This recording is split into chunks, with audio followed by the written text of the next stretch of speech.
Dear participants, the session will start from 9:50.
I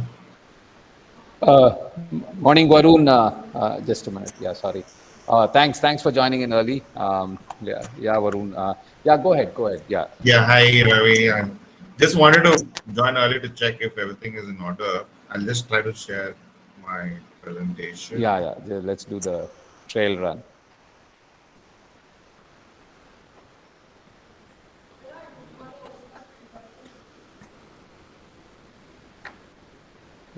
Yes. Varun is checking if his presentation, everything is fine. Then we can start off.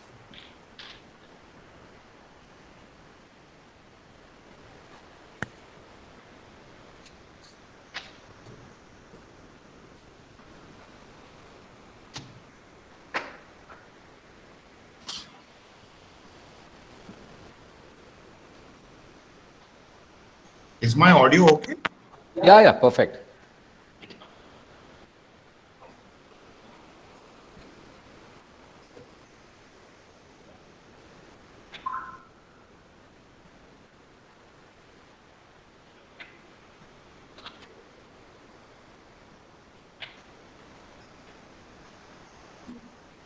You're trying to share your screen.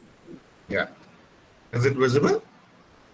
Y- Yeah, it's come up.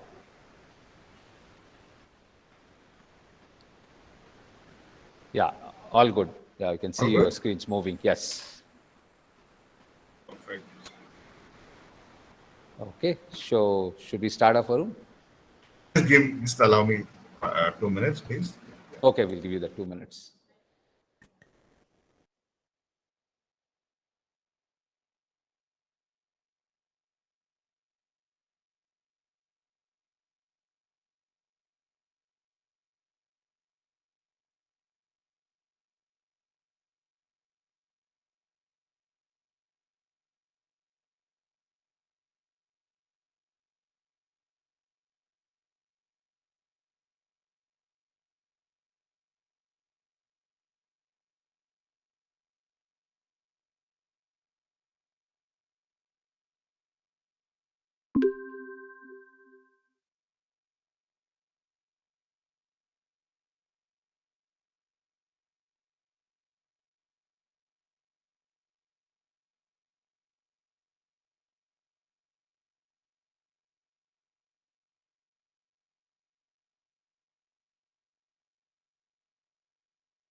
Good morning, Dr. Manu. Good morning, sir.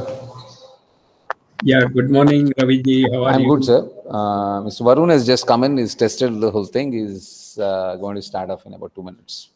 Okay, wonderful. Thank you.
All set, Varun? Yes, yes, Ravi. Hi. Oh, thank you.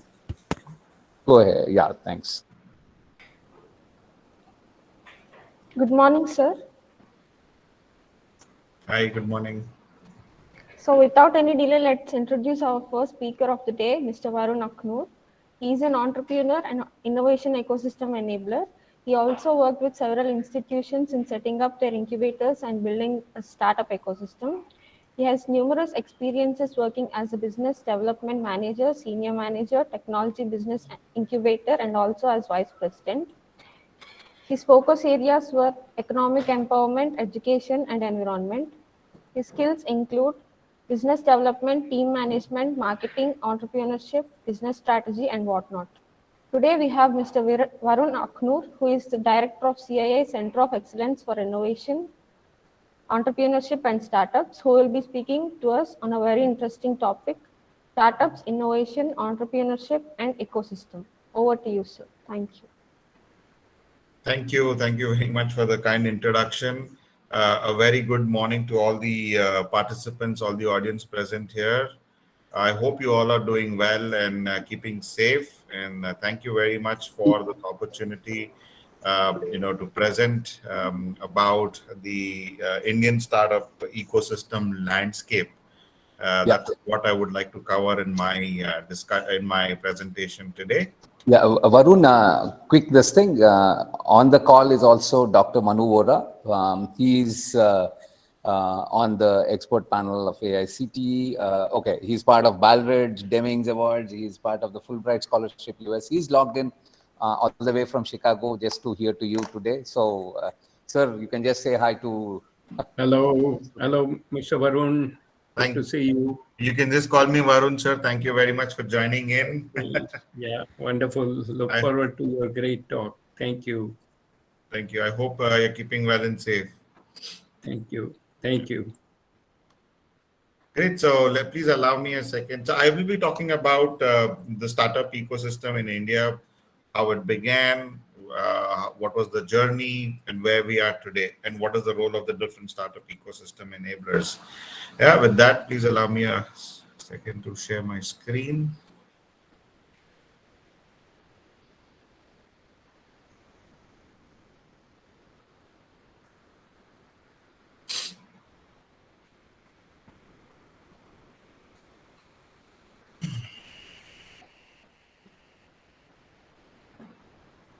I hope my screen is visible. Yes, it is. Great. So, basically, I head this as CII Center of Excellence for Innovation, Entrepreneurship, and Startups. I will be talking about it a little later, but just to give you a snippet, this is the 11th Center of Excellence of CII, and it is supported by Pratiksha Trust, which is the family office of Mr. Chris Gopalakrishnan, who is the co-founder of Infosys, and government of Telangana by way of infrastructure. They've given us office space at T-Hub. So that's a little bit about CII Center of Excellence. I will be talking more going forward. So like this topic suggests, an overview of the Indian startup ecosystem. I believe the audience is faculty of different colleges, and so it is important for you. I believe it is important for you all to know what it took for India to become the third largest startup ecosystem in the world today. A quick glance at the at the ecosystem. We are currently, like I mentioned, the third largest ecosystem in the world in terms of startups. We've seen a lot of impetus over the last few years from the government in terms of policies and in terms of a lot of simplifications of doing business in India. The government has played a very, very important role, in the startup ecosystem, in creating the startup ecosystem in India. But interestingly, this phenomenon is not only no longer restricted only to Bangalore, Delhi, NCR, or Bombay. We have seen several upcoming hubs, like Pune, Indore, Hyderabad, which have seen significant amount of startup funding recently. And not just that, even the academic institutions have become very active hubs for entrepreneurial activities, especially through their incubators such as TBIs and AICs. Also, most significantly over the last decade, if you see, the investor landscape has become very strong, and there is a lot of diversification across stages. And this is also where I feel domestic investment should play a very important role, because most of the unicorns that are coming in today, that are there today, the money that is being made is sent out of the country because all the investors are international investors. So we want to encourage domestic funding, domestic investments into startups. I'll talk about how at the center we are promoting this effort. Not just that, but there has also been an intensified corporate participation. There's a lot of companies that are running several startup accelerator, corporate accelerator programs that have come up that have been running for the past decade now. Most importantly, right, the pandemic, the kind of digital transformation that has happened, we've seen cut it across all sectors. Probably the pandemic has fast-tracked our digital implementation by at least 5 to 6 years. What was supposed to happen, 5 to 6 years later has happened in the last 2 years. So the digital penetration, and also that has brought out a lot of challenges and opportunities for startups, right? So I'm sure most of the people have come across. And there also has been a lot of discussion nowadays that startups are always, in the news. There are unicorns coming up every day. So there's a statement by the minister himself. It says, "What has India done in 2022? It has produced a unicorn every 2 days." So for what is a unicorn? Unicorn is a startup or a company that is valued at more about $1 billion or more. So currently, India has about 88 unicorns. We've already seen a lot of activity, not in terms of unicorns, but also in terms of the kind of diversity that we are seeing in startups. We are really starting to see the deep tech ecosystem, take shape right now. Starting to see deep tech startups where earlier it was mostly consumer tech or e-commerce. For the several years now, we are slowly moving towards technology and deep tech startups. Finally, we are also emerging to see startups who are successfully doing IPOs. I'm sure you've already heard of Nykaa. This is basically the startup ecosystem has come of age, where Indian startups are taking the IPO route. And there are several other startups who are in the pipeline to list their companies. In fact, yesterday we had a startup pitching to us, 27-year-old company is valued at $300+ million.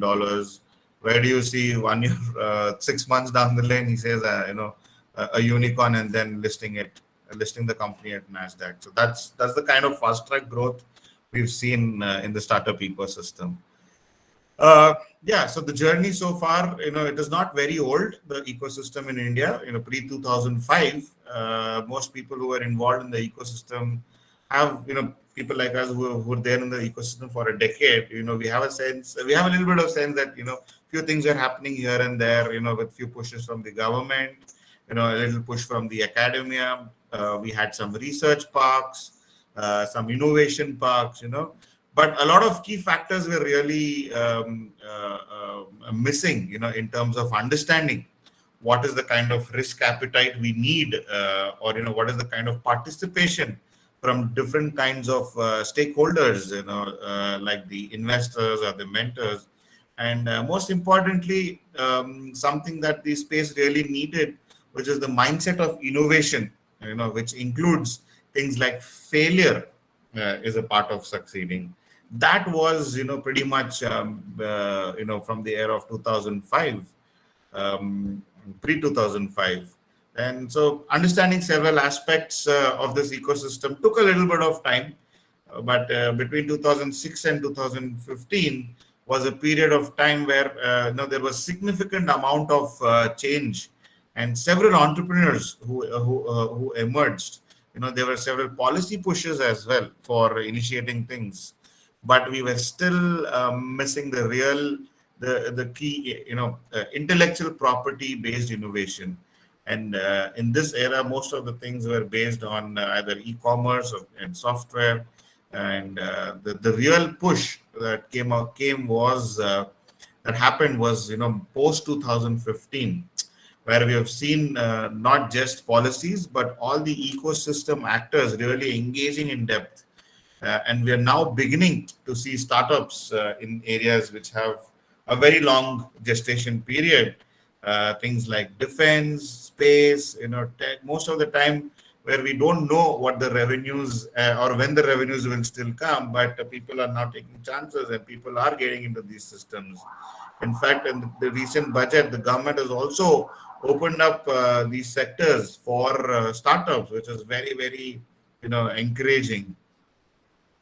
As they say, right, it takes a village to raise a child. I think, about startups, it is very much the same in manner. It takes a lot of different actors of the ecosystem, from government to corporations to investors to educators to support organizations like incubators, accelerators, academia, faculty, all of them to come together to build to help a successful startup. Startup founders, have recently become icons, and all of this actually impact what the ecosystem looks like. So today, I'm just going to focus on a couple of these key actors, talk about a bit of what they have done. Beginning with the government, right? So the the real base was set with a lot of action plan items from Startup India, which is still in process. By the way, there were three key pillars that they talked about: simplification and handholding, industry and academia, partnerships and incubation, funding support, and incentives. So these are the three key pillars, under the Startup India initiative. Under pillar one was the simplification and handholding, like I mentioned. This consists of compliance regime based and on self-certification, with the objective, was to reduce the regulatory burden on startups, thereby allowing them to focus on their core business and keep the compliance costs low. Um, Startup India Hub was launched, which is basically to create a single platform for engagement of various startup ecosystem holders and enable knowledge exchange while promoting access to fundings. There have been some amazing outcomes at the Startup India Hub, right? So we have more than 4.44 lakh users on the Startup India Online Hub. An entrepreneur can connect to more than 600 plus incubators, 165 accelerators for scaling up. There are about 80 plus investors who are on board, who are listed to fund startups. They can also connect to various government entities, to avail startup-friendly benefits. There has been an innovation hunt where they have received 446 tech innovations, and funding assistance programs have been run in collaboration with various government departments. So Startup India, there are more than 60,000 plus startups that have been recognized by Startup India, these startups can avail the various benefits that the government has made available for startups. They're rolling out a mobile app and portal, of Startup India Hub, which is basically to serve a single platform for startups for interacting with government and regulatory institutions for all business needs. So legal support, fast tracking patent examinations at very lower cost. You have some reimbursements of up to 10 lakhs for when you file a patent, for if you're an entrepreneur. 2 lakhs, 2 lakhs if you're an Indian entrepreneur, and 5 lakhs if you're an international entrepreneur, if you're filing patent in India. So there are a lot of benefits. So currently, 5,000 plus patent applications were filed. They fast tracked and they've granted 1,170 applications. I'm sure you all know how the patent process is in India and how usually, what is the time period. But given this new initiative fast tracking of IPs and all of that is happening. 12,000 plus trademarks have been filed. 500 patents and design facilitators are there. With 392 trademark facilitators are also empaneled under this initiative of the government. The relaxed norm for public procurement of startups, which is very, very important. Governments are now procuring from startups. Startups are customer. Governments are customers to startups. They're providing an equal platform, for startups versus the established companies. They've given about 53,000 orders so far with a value of 2,300 plus crores. So that is the kind of support that the government is providing for startups. Under pillar number 2, industry, academia, partnerships, and incubation, they're organizing startup fairs for showcasing innovation and providing a collaboration platform. One that happened in January, I'm sure you already all are aware of it. It is the India Innovation Week, which happened where CII was the complete implementing partner from end to end. A week dedicated for showcasing and celebrating innovations. It was an amazing event. We planned it out all to be a physical, but due to the new variant, we had to move everything virtual. We had the Prime Minister himself, interact with the startups. We gave away awards to startups. It was all about celebrating 75 years of innovation. And then a key announcement was made, which is startup. Now we have an official startup day. That is Jan 16. That is the anniversary of Startup India. So it's a startup day that is going to be celebrated across. So grand challenges, like I mentioned, harnessing private sector and expertise for incubator setups to basically ensure professional management of government sponsored or funded incubators. Governments are creating policies and frameworks for setting up incubators across country through PPP models such as the AICs and so on and so forth. Sorry, I'll just have a sip of water. In the meantime,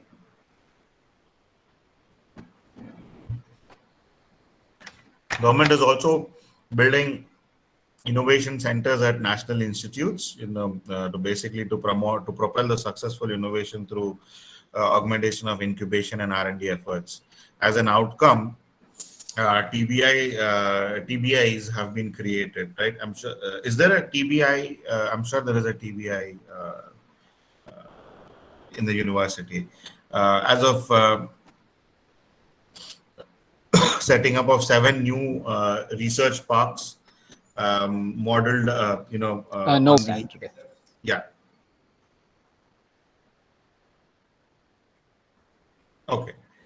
They're also promoting startups in the biotechnology sector. We have about 1,000 plus startups and entrepreneurs.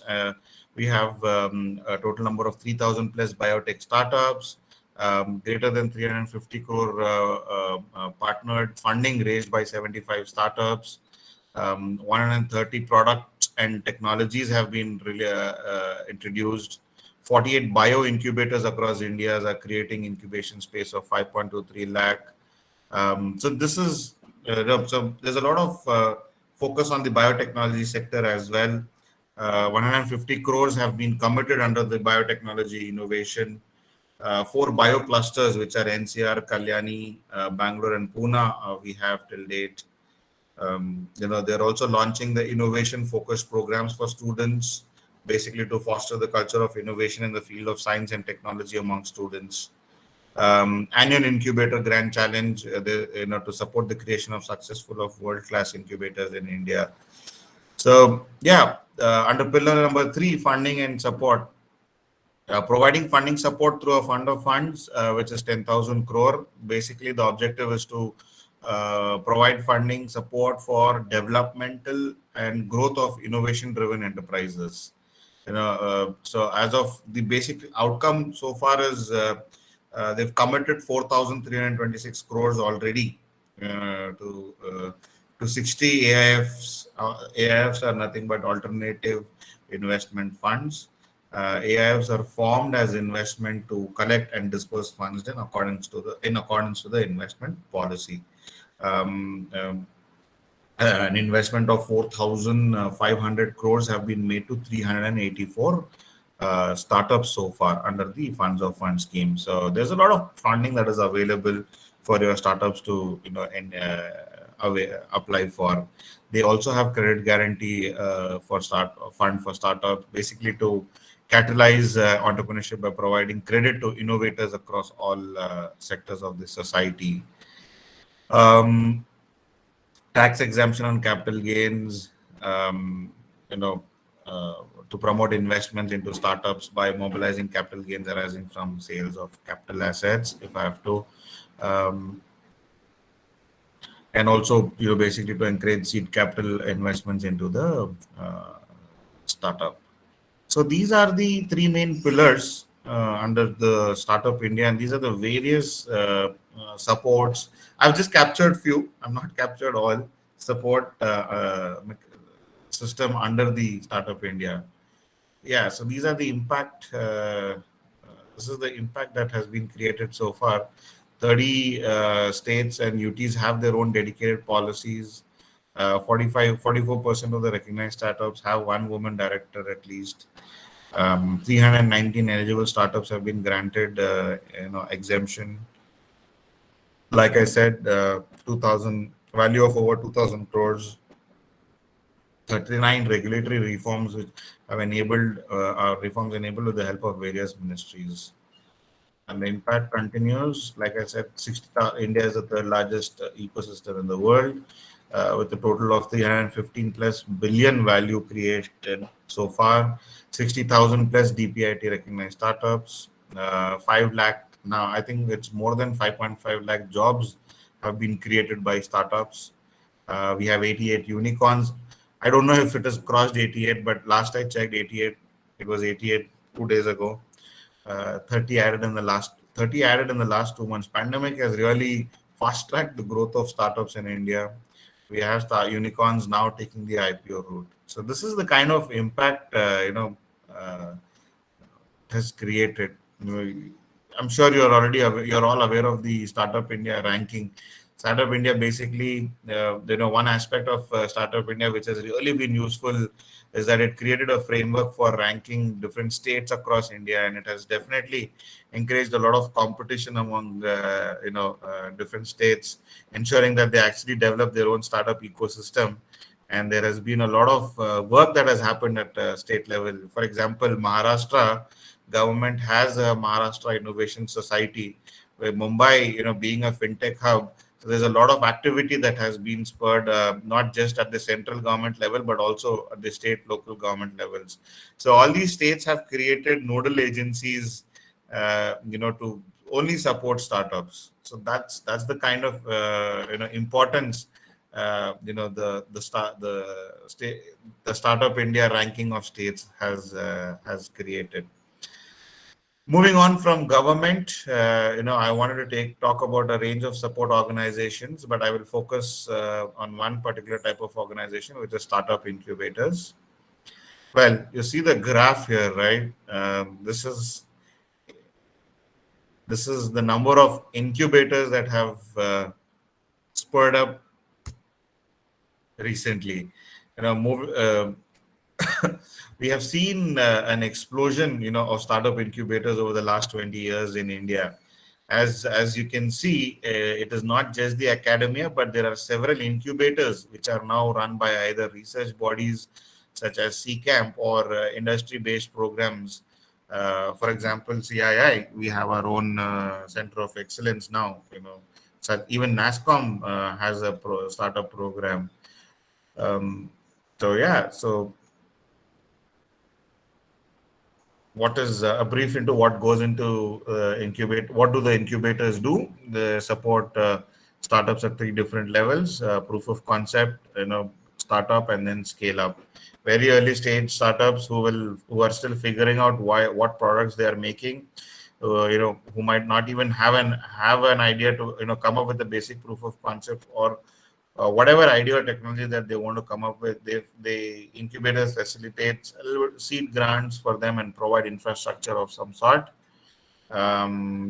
Incubation is pretty much for once you have done your idea is validated, then you move into the prototype development. So they have access to labs, they have access to faculty as mentors, and then you build your product, you're ready to launch the product in the market, and then you go to market and then move out of the incubator, and then you also graduate from the incubation program.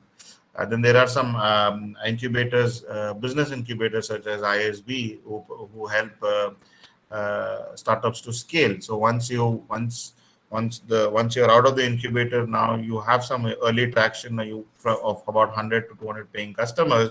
Now you want to move on to 1,000. So you have to scale up your business, right? So business incubators help you with your business strategy, or how do you raise funds, how do you do sales, how do you do marketing, how do you do customer acquisition. So all of that is support is provided. So yeah, so this is the basic roadmap for an entrepreneur to go through. When it comes to money, investment ecosystem has really seen an explosion of investing over the last few years. Just VCs and angel startups investing now spent more than 10 billion in India annually. But the biggest pain point is that the later stage capital, once the initial investments are done, startups need to grow, right? Most of the late stage capital today comes from foreign investors, like I mentioned earlier. And this is one of the biggest opportunities, like I said, right? The family offices or the family businesses or the HNIs or the corporates can avail, because there's a lot of de-risking that has already been done by early investors. The early stage investments, basically cut down the risk. It's called, the products. So what I mean by that is, the product is already there. There is a product market fit that has already been done. There, a startup is looking just to grow, right, or upscale their businesses. This is the place where one can come in and invest a significant amount of money or capital without taking the kind of risk that one needs to take at an early stage. And most of the investment today happens from foreign investors, and this is a very big opportunity. I would like to share that this is a very big opportunity for domestic investments. Yeah, let me close today's talk by on the ecosystem by mentioning a few elements on the wish list, I would say, which for me, which is the top ones. From I would love to see innovative startups coming, which are built in India, a bit for India, and we stay in India in that sense. There is a very little reliance on foreign capital, which would also reduce the pressure of copy Western models and Western startups.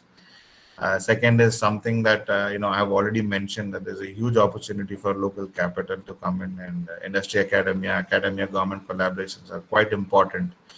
And finally, we will see increasing exits via IPOs, and this is the work in progress. But we all hope to see a regulatory environment that will really enable all complexity that is really emerging today. This is the talk on the government, on the startup ecosystem in India.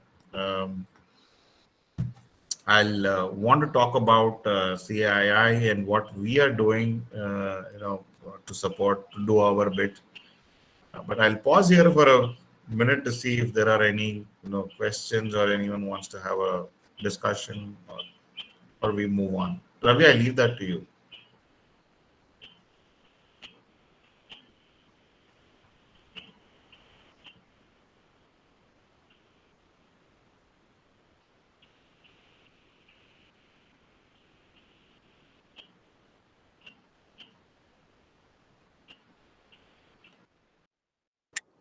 Yeah, Varun. So, do you have some time for Q&A and stuff?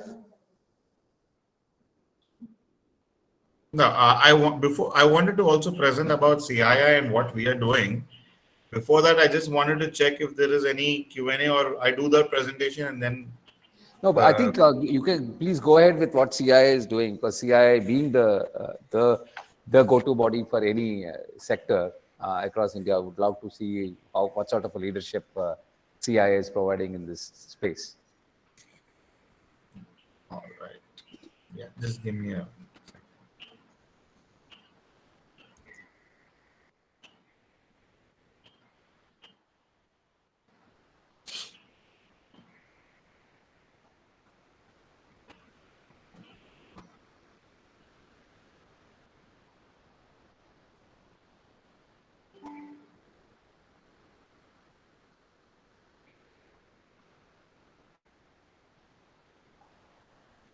Is it visible? Yes, it is.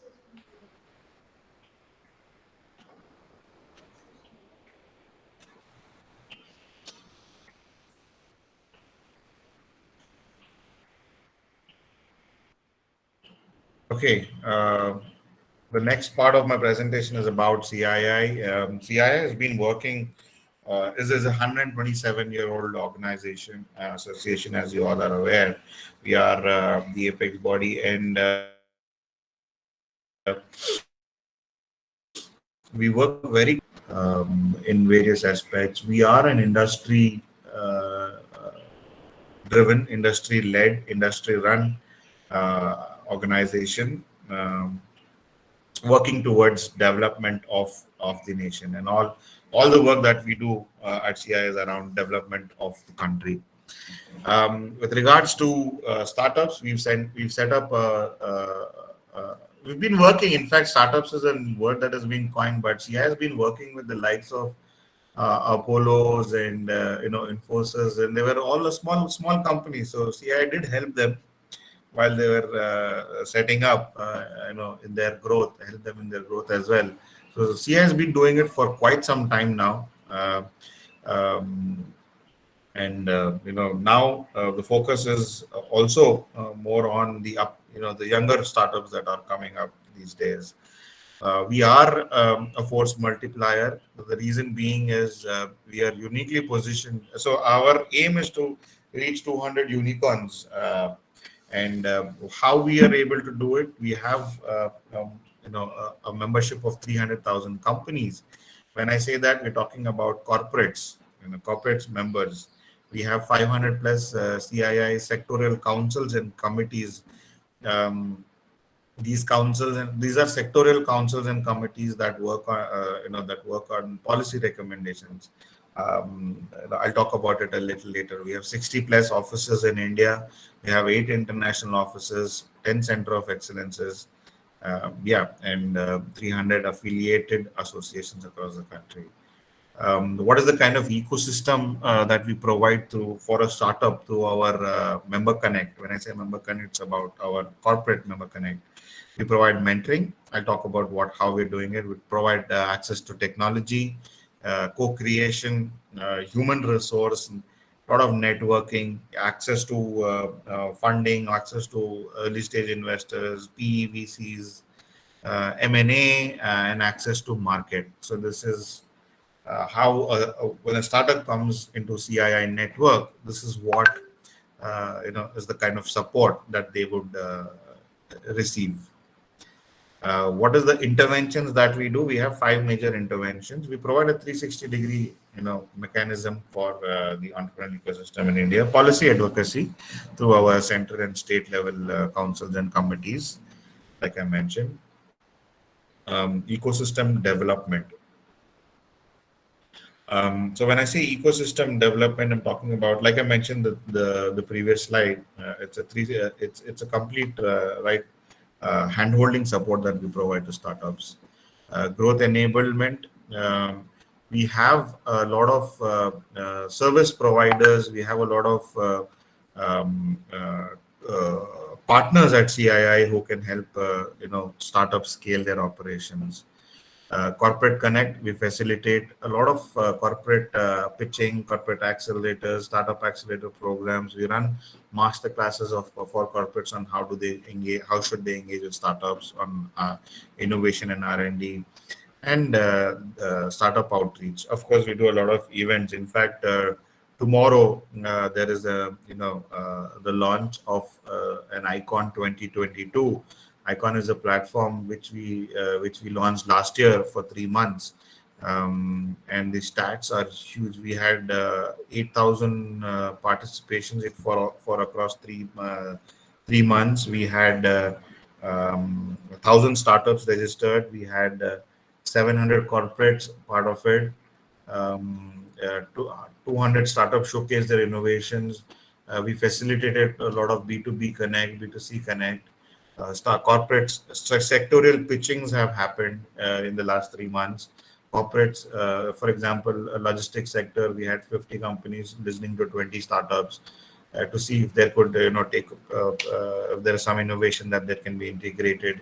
We had state governments, all the state governments pitching on Icon to the startup ecosystem to get them to set up shop in their own state. So we had Gujarat, we had Goa, we had Kerala, we had the principal secretaries pitching for doing a reverse pitch.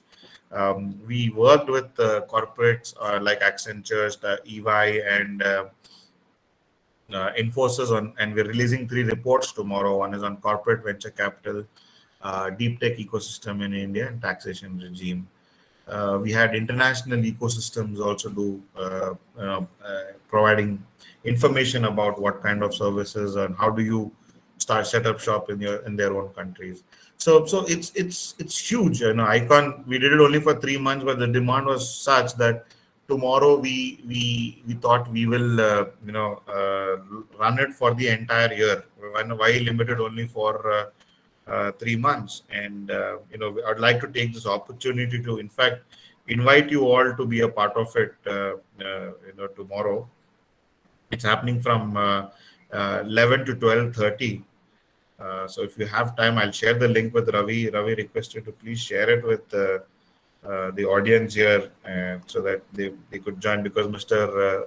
Rajiv Chandrasekhar, who is the Minister of State for Electronics and Information Technology and Skill Development and Entrepreneurship, Government of India, is going to be there tomorrow along with our Chairman Chris Gopalakrishnan and our DG Mr. Chandrajit Banerjee, along with other set of corporate speakers. So Yeah, sure. I'll do that. The center has been set up, basically to help all the stakeholders, in the ecosystem increase their odds of success. We are not an incubator. We play a bigger role. We are helping the incubators. We're helping the accelerators. We're helping the investors. We're helping the corporates to provide. How does India move from third to second to first? So that is our role. Like I mentioned, we are supported. Our chairman is Mr. Chris Gopalakrishnan, co-founder of Infosys and Government of Telangana. We work with incubators and accelerators. We are going to run incubator manager training programs. We understand government is funding a lot of incubators to setting up incubators. I've been in this sector for the past decade now in Hyderabad. I had the opportunity to set up some incubators. I was an entrepreneur myself before getting into it. There is a lack of supply in terms of skilled people for running incubators. That is the biggest demand that we have in India today. People who can run incubators successfully. There is a lack of supply. So we want to get the industry folks to start making these incubator managers think like an entrepreneur. One thing that I believe is, to run an incubator, you have to be an entrepreneur, because if you're, supporting a startup, you need to know yourself what the startup, what a business is, what it takes to run a business before helping them, right? So we want to make sure that the incubators provide better services to startups. We are working with universities and trying to help set up entrepreneurship policies within their own institutes and universities to encourage faculty and faculty research, to encourage faculty to run to come up with research that can be commercialized. A lot of research that happens today, unfortunately, either goes into the labs or it's published. But how do you commercialize your research? We want to get the industry, we want to get the faculty to meet the industry, understand what is the current need, and see if they can collaborate together and come up with some research that can be commercialized. We work with the investment network. Like I mentioned, there is a huge opportunity for domestic investment into India. It is important to do wealth creation within the country, and we are encouraging family offices. In fact, we've launched a masterclass for family offices where we sensitize them about the startup ecosystem, why to have startups in their portfolio apart from real estate, gold, and stocks. Once the sensitize masterclass is done, we move towards a cohort-based engagement, which is for a 5-week duration of 5 weeks. In fact, one cohort is ongoing already. The class size is only 25. It's an exclusive for promoters of family offices in family businesses in India. We're doing that with Chirate Ventures, which is India's leading PVC firm. They funded majority of the unicorns, who are unicorns today. So through the 5 weeks, we will handhold them into understanding. We'll equip them with knowledge and confidence in investing in startups. So that is an effort that we are doing.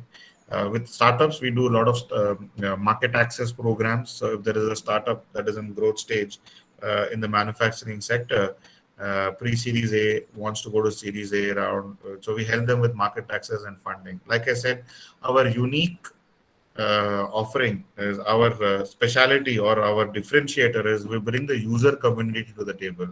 So when I say user community, it is the corporate access, which is also the need of the hour for startups. Enterprises, when I say enterprises, I am talking about our own members. Like I said, we have 300,000 plus members. A lot of our members are doing innovation, doing great amount of innovation, but they're all doing it in silos, right? Most of them are not leveraging the startups, the innovation by startups. So we train them. We let them know what is the startup ecosystem. How do you leverage startups, start their innovations? Because if a corporate has to launch a product or set up an R&D, they launch it with the mindset that the product has to be successful. But that is not the case with the startups. Startups can take risks. Startups, don't really care. They are risk takers, right? So how can corporates work with startups on innovation and R&D is something that we do. We run master classes again for C-suite executives. We want to encourage Indian corporates to work with startups. We have three categories of corporates. One are the likes of Infosys and Accentures and Cisco's, who already know how to work with startups. Then the second are the ones who are trying to do something but are not able to succeed, because they're not able to run the show. The third are the ones who have no idea why they should even work the startup. So we target the second and the third category. We equip them with knowledge. We are also providing them with tools and templates. We help them run their own entrepreneurship programs, own accelerator programs, setting up, train their teams on how they can start thinking like a startup and working like startups. Last but not the least, government. Like I said, we are the policy think tank of the country. We work with state, central and state governments. We have a council, startup council, startup council, which is chaired by Mr. Sunil Kant Munjal, who's the chairman of Hero Enterprises. So we work very closely with the council on policy recommendation, tabling policy recommendations to the government. And we also are now training state governments. We did a masterclass for government officials on how to engage with startups, because a lot of state governments are now wanting to work with startups. So like Telangana, Karnataka, Maharashtra already have it figured. There are upcoming startup ecosystems within smaller states. We train them, we handhold them. How do you set up your own ecosystem? So this is the kind of role that we are playing to help India grow and move from 3 to number 1. We do, like I mentioned, capacity building. These are all the master classes that I spoke about, incubation and acceleration support. We're running a market access and funding program for growth stage startups in the manufacturing and digital commerce sector. We will be selecting 16 startups from across the country. Um, we also have a corporate engagement, like I spoke about the master classes, and we how do we encourage these corporates to work with startups. Similarly, with family offices, I already covered the topic. Access to funding and online tools and resources. How a startup can benefit by becoming a member at CII. CIES is like we run incubation and acceleration programs, sector specific, targeted interventions, master classes on for startups as well. For we're going to launch a student entrepreneurship program, shortly. We also have a lot of tools and resources that startups can make use of from across the country. Startups are invited to visit our website. From idea to go to scale, whatever tools are required for ideation tool, to prototyping tool, to sales, marketing, finance. We have all of that available for startups. You just have to be a part of CII to get those tools at a very subsidized cost or free. Access to networks, yeah, we will be we have these bi-monthly interaction sessions with industry leaders for startups to they talk about their perspective, their journey, and inspirational series.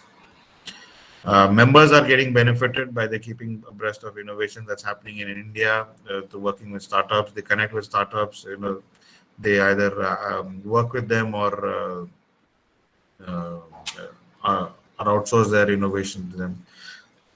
Yeah, and yeah, this is that happened last year. So we had R. Dinesh, who's the TVS family office head.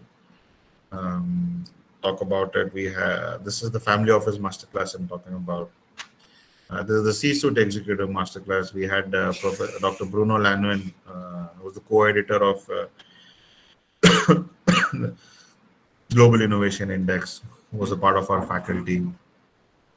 We had 20 corporates being a part of this masterclass. And yeah, Mr. Sunil Kanbanja, staff masterclass is what we did. CII also, we trained our own staff on how, we have 1,000 plus staff. We're now training our own staff to, engage with startups. This is the interactive session that I spoke about.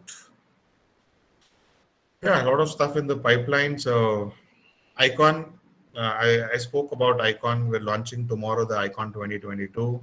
We'll be sharing the link shortly. Yeah, so that's right on time, 10:45. That's me. I think we'll now open it for Presentation. we'll open it for Q&A and see if people have something to ask. Maybe I'll go first. I will do the initial icebreaker sort of thing for the Q&A. I know because there are a lot of colleges out here and a lot of faculty who is probably trying to set up an e-cell or an incubation cell. A big challenge that we have is trying to reinvent. It's like, let's say, yeah, I'm sorry. Can you hear me now? Yeah. Yeah, it's largely when you set up an incubator, right from the policy procedures templates, like for example, now I have to make an agreement which I have to enter into with the startups. Later, of course, if I'm funding it, is some grant that I have from DST if I have to fund and I pick up equity, those legal documentation and all that. Somebody would have done the homework and have done it already right, but we have to go through each of these incubators. Were having the big task of going through everything from scratch and then trying to build it. Is there any common repository that is available to pick up and then customize it and use it as per our needs? Yeah, so playbooks is something that you can refer to. We're coming up with incubator playbooks. Once it is done, I will definitely it will be made available on our website. And any incubators that are here, or any institutions that want to set up their own incubators, it will give a general idea on how do you identify your thrust area. You have to always work on your strengths, right? So that is very, very important, which is the first point. uh, you know Bits Pilani, in Shamirpet, uh, we focused on bio, because if Bits Pilani had an IT incubator there, nobody from city would go to, because it's far off from the city. The whole IT ecosystem is in the west side, right? So with IKP being there and a lot of bio and healthcare related industries there, so we saw a lot of startups also coming there. So your the geographical location also plays one another important role.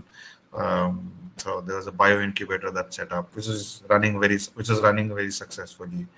So, identifying our thrust areas, getting your faculty to understand why it is important to think like an entrepreneur for their research. How do you create a student ecosystem within your college? In fact, there is a book by Mr. I, IVK is what we call him, Vijay Kumar Ivaturi. There's a on how to for a start, how to work, how to start up. So that's something that is good. I'll share the link with you. You can pass it on to these colleges. Yeah, sure. That would be great. Yeah. Varun, any templates that are there, ready-made templates that we can look up? Maybe policies, because I can see IIT Science policy out there, but something like that. Or I have to, if it's a co-working space, and I have to give seats to the startup. So is there any agreement documents that are already templates and ready, or maybe month-to-month tracking of data, which could be standard data that we submit to Startup India or the IIC for related stuff. Any one agency that's picking up and trying to do these templates? Anything that you know of? So Startup India has a playbook sort of a thing put up on their website for setting up of incubators. You know, if you can just go to the Startup India website, and you can download it from there. It's made readily available. Yeah, there are resources out there. Yeah, okay, thanks. I let What we do at others. what we do at CII is we also help institutes set up their own incubators. So we are handholding institutes up north in setting up their incubators and running programs. Oh, that's good to hear. Is it all pro bono, or is it Yeah, paid? yeah, It's pro bono. Oh, yeah. wonderful. That's wonderful. No. Okay, somebody is here from ex GBC. He's asking, how do you interact with other COEs? Right. I don't know how. When you say ex, how old? I don't know how old you were with CII. I am 1 year old into CII, and 2009. I think things have completely changed. If you have seen my presentation, there is interaction. There is a masterclass that we did for staff, right? So that included CB, that included both the chairmen. So that is the kind of importance that CII is given to working with startups. So all the other COEs are also aligned with us. We work with FACE, we work with GBC, we work with logistics, water. So they are all now also running their own startup programs. So we collaborate. It is important to collaborate, and startups are now across all sectors, right? So if you're a CII, you know that CII is sector agnostic, and startups is a part of it by default. So yeah, so we create frameworks, we create program frameworks, templates, and then we disseminate to. This is a central startup COE. We disseminate it to the other CII offices. Yes, all the COEs are also promoting. within their own. Like GBC has an accelerator program for sustainable startups, green startups, which is run by Kiran. FACE has a startup program which is focused on helping agri and food startups. We have Dr. Shivam there at FACE who's handling it, along with Neetu. I hope I was able to answer your questions.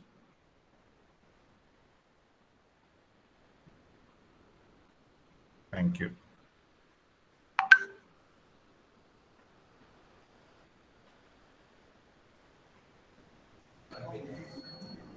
Sir, We'll just give a, yeah, okay, Yeah. go ahead. for the student startups, the one challenge we are seeing is the project management as well as the quality management skills. They may be very good at technically, but is there any program from CII to enhance these sort of skills, which added skills? Absolutely, absolutely. So we understand that all the engineering students do are technical. They like to work on the product. This is something which is a very common thing that I have seen across when I was in BITS Pilani or Triple IT. Uh, where you have the tech, you like to develop the product, but how do you sell the product, right? So that's when the incubator plays a very important role within your university. The incubator team should help you with putting a business sense to your innovation, whether they have to validate whether your product is going to make money or no for you. So you should have an incubation. I don't know, I am not aware from which institute or college you're from, but you should always reach out to your incubation center. That is what they're set up for. So they should be able to help you out. At CII, if you come to us, yes, if we see that there is a fit with one of the programs that we are running, we definitely help you. Like I mentioned, we're going to do a student entrepreneurship program. So that is going to be launched very shortly. You'll get to know about it. Ravi will have those details. I'll pass it on to Ravi, and then maybe you can enroll. Thank you, sir.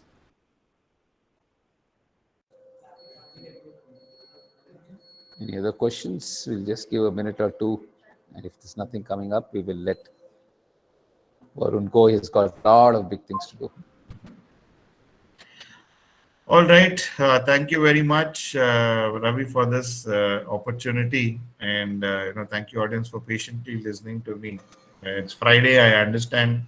Last working day, weekends here. So, guys, have fun, stay safe, and yeah, please wear your mask at all times. Yeah. Thanks, Varun. Thanks for your time.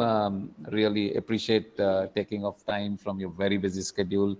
Love to hear more sessions from you. All those resources and the link for tomorrow's meet, please send it over to me. I would share it with the team out here, and I know there would be a lot of people who would be interested to join in and then we would come to CII for more and more help.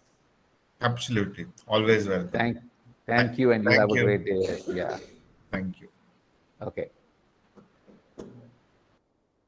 Yeah, okay. I know we've still in half an hour to go. I'll probably just pitch in for about 5 to 10 minutes and see if people have questions. Okay, my name is Ravi, the CEO of the Andhra University Incubation Hub.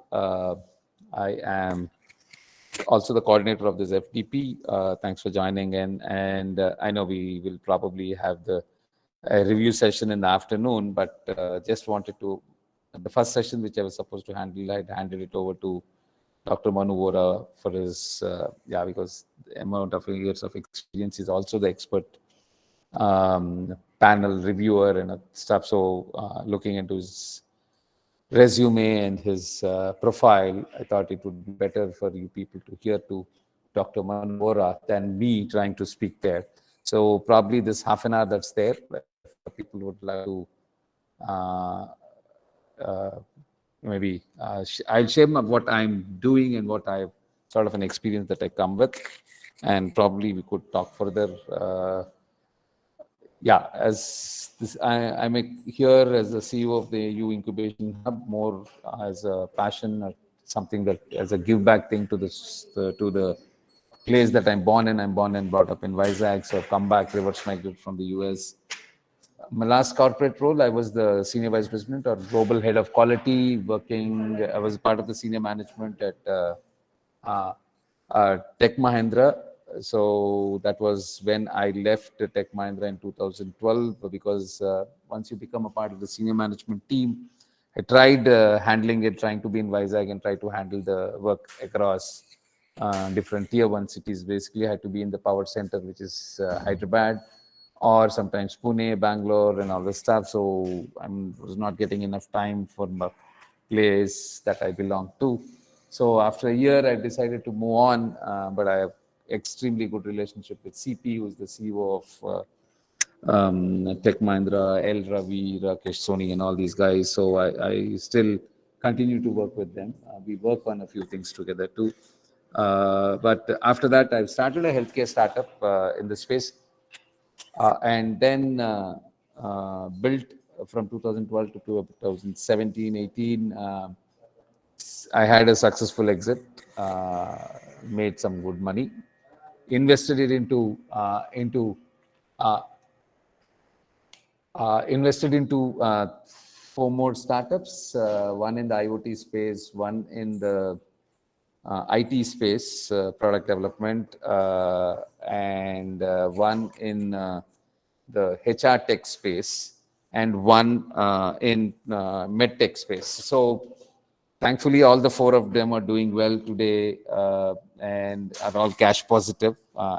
So um, that's the experience with which I was asked by the Vice Chancellor of Andhra University to head the Center of Excellence not the Center of Excellence, I would say, to be the CEO for the incubation hub that we are creating. We're largely creating about, probably in the next 2 to 3 years, we're creating about 2 lakh square feet of incubation space. We already have NASCOM Center of Excellence for AI and IoT, about 17 startups. It started in August last year, 17 growth stage startups. They don't take early stage. So early stage startups come to me, which I already have a 25,000 square feet of space for tech incubation. STPI is just signed up a deal with us. We're giving them a half acre of space. They're going to build about 70 odd thousand square feet of incubation space. Phase one, 19.75 crores for the building has already been released. Work is about to start as soon as we give them a permission, which we have to get it from the state government.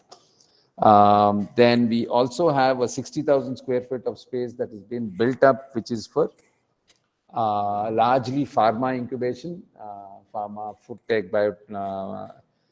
drug testing, and genomics sort of incubation, which is going to be, it's an infrastructure that's there. We are looking for an industry partner. We are talking to Arbando, Isent, and Ramki. Most probably, we might go with one of them. We are in discussions, and then we're going to have one of the corporate along with which we would going to run that incubation space. We also have another incubation space which is in the marine tech space, or marine incubation. I wouldn't say tech. It's also a skill development. Avanti Feeds has given us initially 12 crores and another 10 crores now. So we about just on the beach road on Vizag, we built this incubation space which is largely focused on marine. So this is what we currently have. And that's what we are building. I think I come one from the startup side of things, and trying to build and run startups as well as trying to run an incubation center out here. We're just starting off from the Andhra University Incubation Center is starting off from April. We have already about 18, 19 startups, 2 floors we are starting up, and out of the 5 floors, another 3 probably from June, but already the 2 floors are full. I have demand for another 2 floors. So we're setting up a co-working space, a paid stuff where the startups pay per seat, because these are largely growth stage startups. They pay about 2,500 rupees per month per seat for plug and play services with all inclusive thing.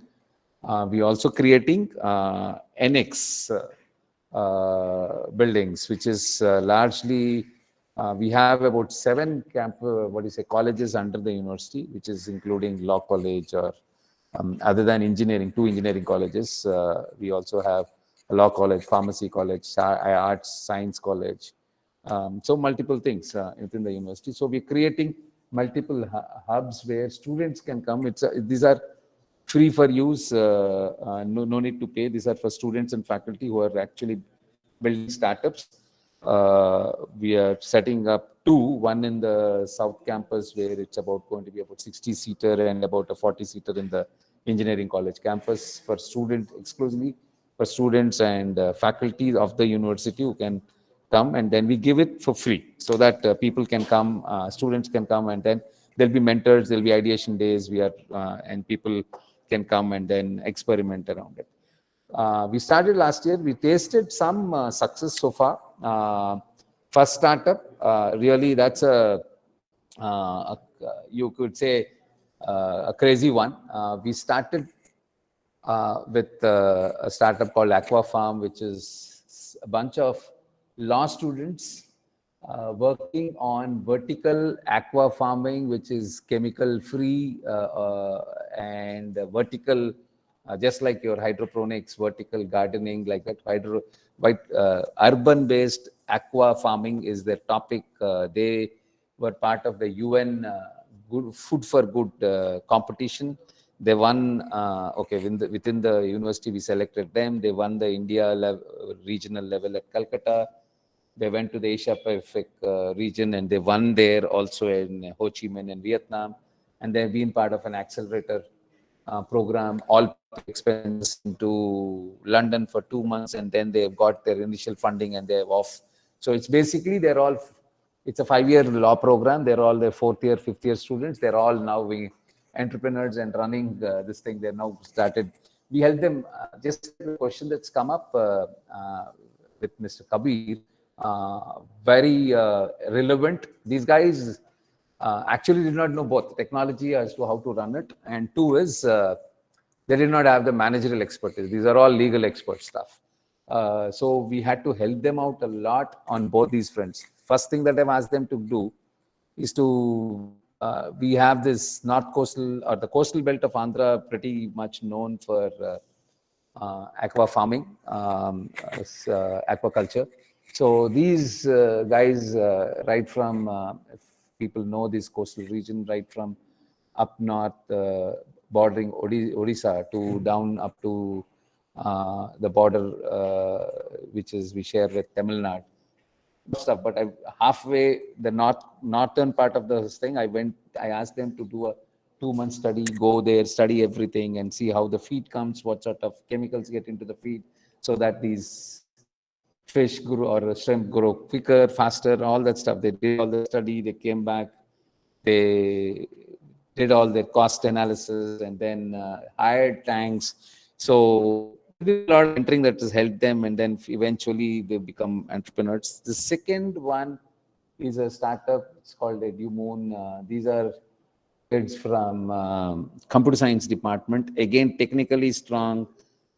See, their simple concept was, we all know in colleges, right? Most of these guys are in the college. We know that. One day batting. We pretty much know what it is. It's like people prepare for the exams one day before and then do the exam the next day and somehow pass through stuff.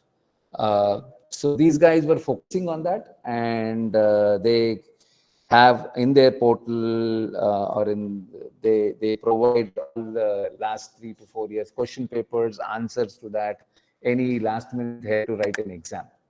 So they were doing it as free, and then there were a lot of people who had demand, and you can even download notes, people, and all that stuff. And then they started off like that, but when they came in, they made me part of their advisory board. So then had to give them a lot of gyan, saying that only March and September or whenever the exams come, that people come to your portal. But how do you ensure that there is traffic right through the year? And then we worked on it. They got into now. You have a lot of these e-learning platforms, like you have Simply Learns, the Great Learnings, the Eurekas, to you upgrades and all that stuff. Largely, these are platforms where they have sessions. If you're talking engineering perspective, or any of these colleges that we have within the yeah, any within our own campus, the content that is available online is largely either computers, a little bit of electronics, but a lot of management stuff. But no or edutech company is concentrating on core engineering. If I want engineering mechanics, I want to learn something like a engineering drawing or some control systems. I know maybe air control systems, but something like structural engineering or hydraulics. So yeah, so strength of materials, any of these civil, any of these engineering subjects, and each chapter wise, and by the yeah. So there's then that's one thing that stuck to them, and then they're also developing this student community, because Andhra University itself has about 300 or 350 affiliated colleges, which itself is a huge, around 2 lakh students. That's a big thing. So I know that's across not just engineering, beyond that. That's where they started. So, and of course, to have their initial revenues, I've also asked them to get into things like memorabilia, because a lot of every year you find that people coming and saying we are a batch of so and so, 25th year, 20th year, 5th year, 10th year.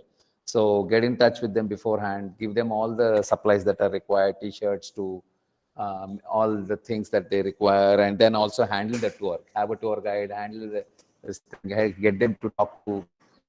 I know, like we all know, right? 20 years, 25 years, you come back from US, you want to talk to the students, you want to sing, and also connect to the vice chancellor. What they did is, with that, we started getting the alumni funds. Now we are talking about, if the fund comes in, if they are able to this thing, we are giving them, just like startup funding agencies, right? There is something called finder's fee. Like we are tied up with T-Hub to, if they're finding a fund for any of our startup, it's a 4% fee for an early stage startup, because the risk is high. And with that, university and T-Hub share, the AU Incubation Center and T-Hub share 2% each. Just like that, I said, okay, we'll for a finder fee, if you are able to get alumni fund into the university, for a finder fee, we will share the spills. So got them to expand their horizon, so that there's more business. They're able to do about, I think in the last 9 months, about 8 or 9 lakhs of business. They were part of Chunauti 2.0 as a competition, which is, Varun was talking about all these competitions that are happening across the nation, right? So STPI, okay, just for your information, STPI released their Chunauti 3.0. Any student or startups that you have in your thing, it's a good one to apply to. Of course, this is tech-based, because this is driven by Software Technology Park of India, which is an arm of MIT, which is Ministry of Electronics and IT. So it's all tech-based startups. So these guys went and were part of the tutor. I was also on the panel for Northern India, because I'm from South. They don't do that. So I can have my own, I can probably select my own startup, right? So they 10 panel members for each. Say I was there for North. So these guys were applied for the Southern. Yeah, they were in. They pitched for the Southern. Okay, as part of the Southern panel, but there were about 2,700 or 2,800 startups which pitched, out of which 73 were selected. These guys were one of that. So yesterday actually they got their term sheet. They are now valued at 3 crores. These are third year, final year students and one MTech guy. So they don't know what 3 crores is. They don't know what 20 lakhs funding is. It is all giving and CCPS, which is a compulsory convertible preferential shares. They don't know about those stuff. Yes, Mr. Kapil, these are the places where we need to handhold these guys. So they no, again, as okay, I could talk to them because I had this thing, but I would have actually sent them to the MBA faculty to get them to understand what it is. They were given term sheets, the conversion stuff. What is the when is it going to be equity? What sort of terms and conditions that they have to meet to get, because they have registered themselves. See the mistakes that they've done initially when they came to me. They've registered themselves as a partnership company. Now you are required to do a private limited company if you're going for external funding. So that's first thing that, of course, that has been identified. They have been asked to convert themselves into a private limited stuff. Then getting them to be part of DPIIT or Startup India, MSME, all these registrations. That's the more like compliance and statutory stuff, which will help you get what you need to be able to pitch for these government funds.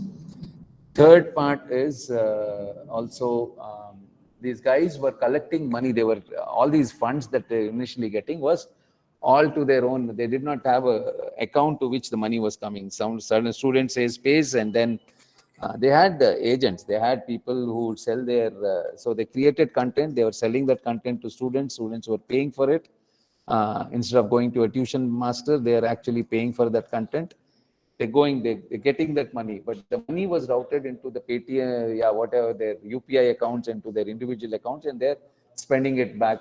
This thing, it was not organized. They did not know, so I had to make them to pay that money back to the in some cases it's a direct student to the student, and in certain cases it's to the commission. They had again what you call is their brand ambassadors or commission agents, which are again students who will promote their product, and if it's a sale of 100 rupees, they get some 10 or 20% as their own cut. So processed it back to them, then them to pay everything, and then the company to the company's account, and then pay these guys the commission also from that account to make it all official. Because otherwise, sales is not clocked. These guys were just doing it like, okay, we are generating funds, and the money is coming to me, and these are two co-founders, and they're just spending it off. Yes, students are like that. They're rustic. They do not know a lot of things. So a lot of hand-holding is required. I'm just trying to extend to the question which Mr. Kabir was asking about.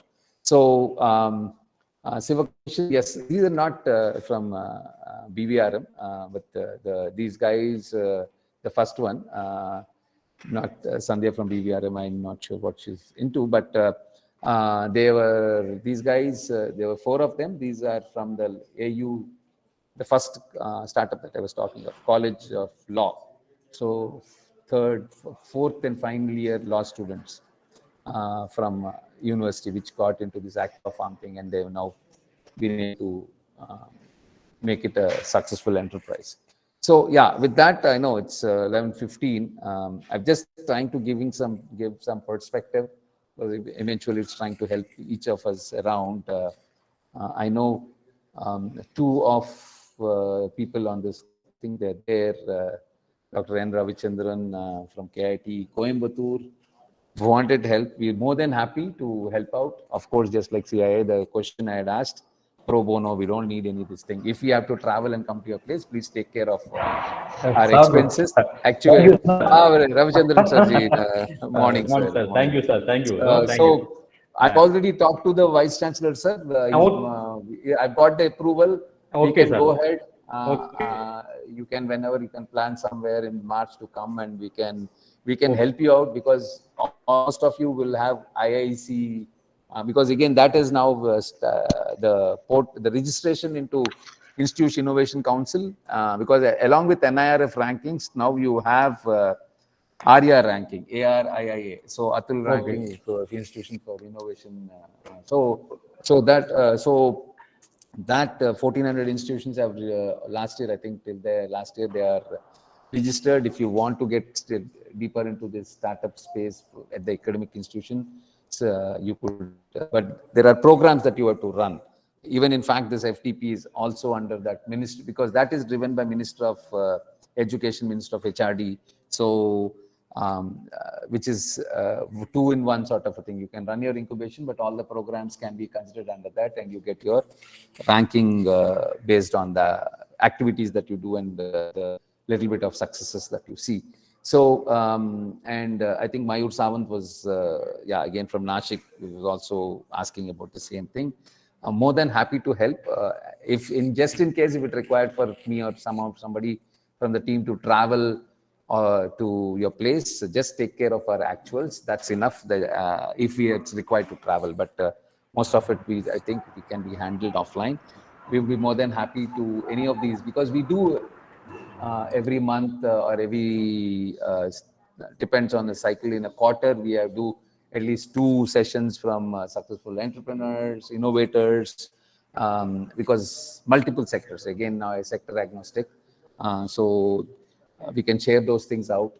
You can get your students to participate. In fact, all these sessions that are happening now, while I'm a little bit unhappy with us, the grown-ups, because 200 people have registered and only 100 odd people participating. It's become a big thing because Dr. Manu, who is also the reviewer, observed that we had a call. We had the AICT advisor panel also attend a few sessions, and because they know, like getting a time of like Varun Naknoor, who works with co-founder of Infosys and extremely busy Krish Gopalakrishnan and other stuff, or Ratnakar, who handles one of the largest angel investment firms in southern India, like Hyderabad Angels, or even Funny, who is a venture capitalist, getting him to talk in 2 sessions. So these are all difficult things with a lot, like Deepa, who heads one of these HR tech firms that I'm talking of, called Interview Buddy, which I'm invested into, which we just signed up. Monster, we have all these colleges already, but I'm talking about, again, Monster, gone into 5 countries already. The InfoEdge, which is Naukri, wants to buy this thing. So these guys are extremely busy trying to get their time and get them here with a lot of, because people go to these sessions that are held where it's a lot of money that you have to pay to go and listen to these guys. So these guys, so getting them, so they're, I know, a little bit of painful, because the seats got filled up 4 weeks before the start of the program. A lot of people wanted to come and participate. I could not do anything because AICT cannot increase the number of participants. But unfortunate that a lot of people. So the AICT, then they called me for this thing, the advisory panel, and there was Madam. What's her name? Meenakshi, Agarwal, I forgot the names. I'm sorry about that. But the advisors, then they've asked me what's happening, why is this happening, so and so. I said I don't have answers, because it's become a number game. It's more for the certificate rather than for the content. So some advices were also given, don't make it faculty driven. Like one faculty doing a faculty development, 2 in a box is one thing that I've advised, where one faculty and one industry expert, 2 people have to be the coordinators and run the program, because 2 people responsible for it, and make one, at least have one from the industry be responsible and be a part of it. And don't do 5-day, don't do 2-hour sessions, do 1.5 hour. Do it in the later part of the day, so that morning people are busy. Few suggestions that I've given so to increase the effectiveness and others part of it. But these sessions are also being on YouTube live, and there are colleges. Last FDP1, there were about, I think, 142 students from different colleges who attended all the 5 days, took the exam also, and then they were given certificates from the University Incubation Hub. But this time AICT said, in case that we help certify even the students attending this and all the 5 days, and if I'm able to vouch for their attendance and other stuff, and their attendance, as well as just the criteria, 80% attendance and 60% marks, AICT said they can co-brand it on AU Incubation Hub and give even the certificates to the students, which will largely probably help them. So, but away from that, so students might need that awareness, right? From awareness sessions, we do tons of awareness sessions and other stuff. So till now we've just applied for a few funds, and we are likely to get something from BST. Maybe the good news should come in a 2 to 4 weeks, and we would go a bit more aggressive. We're tied up with T-Hub. T-Hub, I know, is a little bit more commercial entity, which is, I know, they are moving to a 5 lakh square feet of space, which is becomes the largest incubation center in the world after something in France.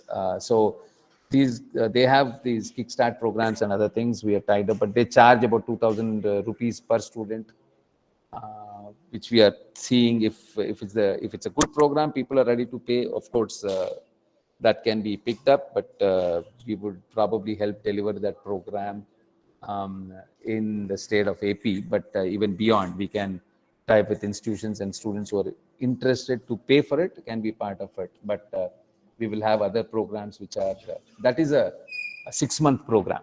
Even 2,000 rupees, I think, is worth it because it's a 6-month program for a student to handhold him or her to become totally equipped to handle a startup. So these are all the stuff. Any questions? I'm up. So I think we still have about 5 to 8 minutes left. Anybody interested? I said that's what I'm saying. We are more than happy to help people. We are all here for the betterment of the country. So I'm actually I've moved out from my regular corporate life into this just to help out this region. Vizag, of course, just a little bit of information, is 10th richest, if you call, is on the 10th ranked with respect to GDP contribution to this thing. Though we're not listed in a tier 1, it's a very tier 2 stuff, but it is on the 10th in the GDP contribution. Huge port, if you're talking of heavy engineering, port, okay, of course, steel plant, then fertilizer, okay, the parks which are pharma is big, bulk drug manufacturing especially, then of course marine products, logistics, ports, defense, big, huge Eastern Naval Command. In fact, the President's Fleet Review and the Milan, which is 47 countries together, that's happening in this month. So huge. Again, in fact, some of my startups that are there, 2 of my startups that I'm incubating are from retired naval officers. One into unmanned systems and the other one into huge, reverse engineering of things that we buy from nuclear submarines from Russia. So they do this thing. So these are the things that we do. Any questions? Anybody want to? The brochures are there. The email address is there. More than happy to help out, and we would also probably seek your help in places where you are good at. So go ahead. I think we still have 5 minutes, and we can talk. And even after that, I can share our contact details.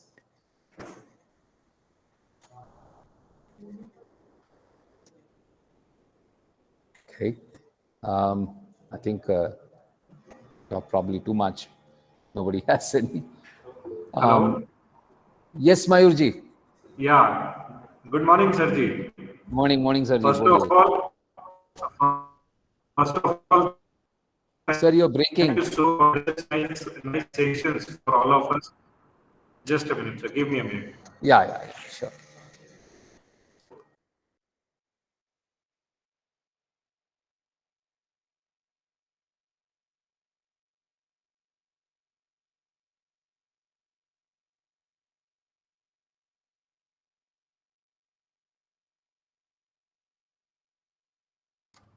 Hello. Yes, loud and clear. Go ahead, sir. First of all, thank you so much for arranging such informative sessions for all of us. To be frank, the speakers and the expertise that they brought to the table for discussion, it was highly, highly appreciable, sir. So thank you so much. Thank you so much, sir. Yeah. Thanks for the words of encouragement. Secondly, we would definitely love to connect with you, connect with the Andhra University, to be frank, for the development of the incubation center that we are planning. And during this process, what I personally observed is, sir, that we should be thinking about, as we are incubating various startups for development into the business and the business structure that we are looking into. But we should also be thinking about providing incubation for an incubation center only. If anyone is trying to set up an incubation center, either private or an academic institute or something, we should be thinking about this also, that we should help other incubation centers. And I guess you have taken a very good initiative in that case, that you are ready to help all the incubation centers who are planning for this. So again, a very big thank you for you for this, and we would definitely be connecting after completing this FDP and everything. So thank you, sir. Thank you, Manji. That's exactly what I meant. We as an innovation center, we have certain learnings. We would, in fact, the questions that I've asked CAI also was, if I have already made a policy, if I've already made some templates, I'm making agreements, I'm going and getting it verified from lawyers and all that with startups, what to do, how to cover myself, what are even sessions, template, business plan templates, all the stuff. I'm more than happy to share it with everybody and all that stuff. Yes, helping each other in the incubation part of it. Also best practices, like now I have about a group of 10 students. I do not have a team. All this incubation stuff that I'm doing is all by myself. And it's all Jugaad innovation. This is like a startup in itself. Running an incubation center, setting it up and running it is an incubation Exactly. center. Right. And it's all being people who are talking to you, introducing students, this thing there, who are getting this, who are using the chat, who are helping out, who are getting you, sending out these messages, and eventually even tracking the attendance and talking to the experts and all the stuff. It's all a group of students who are people who probably in the future want to become entrepreneurs and are working as interns in this thing. Unpaid interns with this thing from the university. So I picked up, this is again Jugaad innovation. I picked up people from management studies who are people actually handling this session. Then I picking up people from mass communication and journalism and English literature for my content management, website, media, social media and other handles. Then I'm picking up people, again from engineering campus for website development and other stuff. So it is basically Jugaad innovation with really no funds running the whole show. Those experiences, yes, more than happy to share. Sure, sir. Sure, sir. This thing actually gave us one idea, sir. To be frank, as we people get experience in the field of academics or industry, we are tend to have multiple ideas regarding we can develop this product, we can develop this business or anything. But every moment we are not able to invest in the business. So this incubation helps us first to give encouragement to the students towards getting their own business set up. At the same time, we can provide internship, as you told us, that we can provide internship to students, those who can think about the idea that we had, and they can take forward the idea towards a successful business, we can say. So it's a very good platform that we all have. And in case of setup of the incubation center, as you told, setting the infrastructure and everything, it is, I guess, very much efficient right now. But policy making is the one major factor that we all require help of each other in making policies. Yesterday, the Mohammad's lecture of Mohammad's day before yesterday, it was very informative that we can, yes, we can develop we can ask, we can say, teachers from the academies to participate and take equities from the setup, from the business. So that was a very informative thought for all of us who are in process of making policies. And we will definitely be requiring your help in making those policies and policy documents.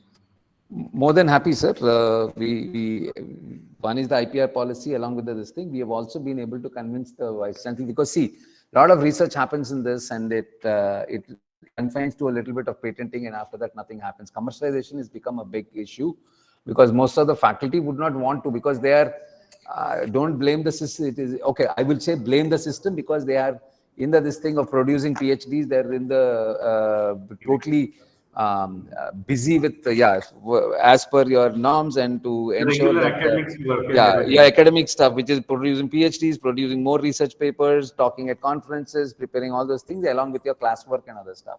So more other stuff. So which is ensures to maintain your score in Vidwan or something like that. So, but there is nothing which is incentivizes a faculty from getting into startup and commercialization of their papers. They don't need to. They can themselves do it. They can actually give it a student to start up, or it can be also, we just, because after they've come in, we've actually done 2 technology transfers also. And the faculty made money. I said 50% to the institute, 50% to the faculty. Then there was all this negotiation. Okay, I said 70% to the university, 30% to the faculty. Something is coming, right? So we made 2 technology transfers, and then like what, that's what Mr. Veera Prakash does at IIIT Hyderabad. So product labs and all that stuff. So that I think slowly that as part of the policy, it is also some level of change management that needs to happen with respect to the management. I mean to say the academic institution, the senior management. Right. Yeah, so they will have to also start accepting that and allowing the faculty or giving them the time to invest into students and startups and commercialization, and probably whatever the little bit of the benefits that come out of it, that really will help this thing. See, today, I think most of us as institutions are stuck with branding ourselves largely based on placements to the outside Yes. world. Yeah, it's only placements. But I've decided that I'm going to do this thing. So with my two successes that I was talking of, I said, so let's spend a little money. That's I told my VC and put a hoarding on the beach road saying that these are the two startups that have this thing. This is what their success is. Let's change the model. It's like, and these guys who are students already, them two of the co-founders are worth 3 crores of rupees. So it is not just working with Intel's or Google's and Accentures and TCS and all this stuff. That's not just what is available. These guys can create something on their own. Let's encourage them or bring back alumni. These people might have ideas. Give them all this thing. Give them. See again. Why do people come and the way in which why I'm able to get growth startups into the campuses? The Jugaad innovation part, where I'm going to give them good interns who are at low cost or no cost, which from outside, if they get for a startup, that's what is required. They're hard fetch for funds and resources, and which the students will be able to help out. So it's a win-win sort of a thing. So these I think, bring in that new culture, I think, which would help.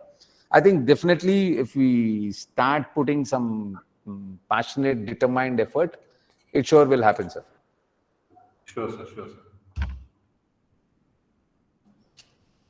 Okay, I think I've taken too much of your time. Thank you, and I think we will probably next session from Naren.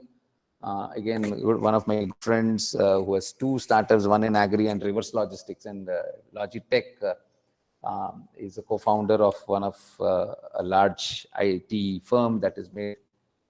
Okay, he's already, I think, he's a millionaire, of course. I don't know where he's heading. His company is doing great, acquiring a lot of companies and in the US and other stuff in the IT service management and infrastructure management, Inspire Edge. Along with that, he also invested and runs a few startups. So we'll wait for his session. I think we'll have a 10 minutes break and then we'll have Naren to start off from about 11:45. Thank you. Let's take a 10-minute break.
Good afternoon, everyone. Let's welcome the speaker of the session, Mr. Narendra Nerla. He has 22 plus years into building successful leadership and a work culture that enables organizations to deliver the best business solutions for clients and return on investment for all the stakeholders. He is always passionate about using futuristic technologies to solve real world problems through collaborative partnerships.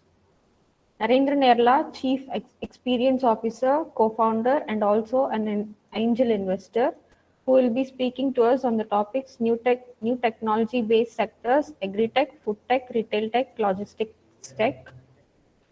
Thank you, and over to you, sir.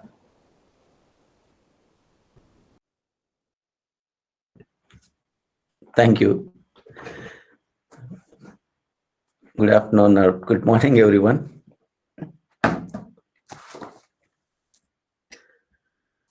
I think I'm going to share a presentation and then start talking about the journey, especially on the logistics. We have some interesting journey that I'm going to talk, and also on the food tech and agri-tech. There are a lot of initiatives that we are doing from our startup ecosystem. We'll talk about those as well in the presentation. But feel free to stop me at any point and then ask questions. And if I can answer, I'm sure I'll answer that. Otherwise, I'll get back to you on an email.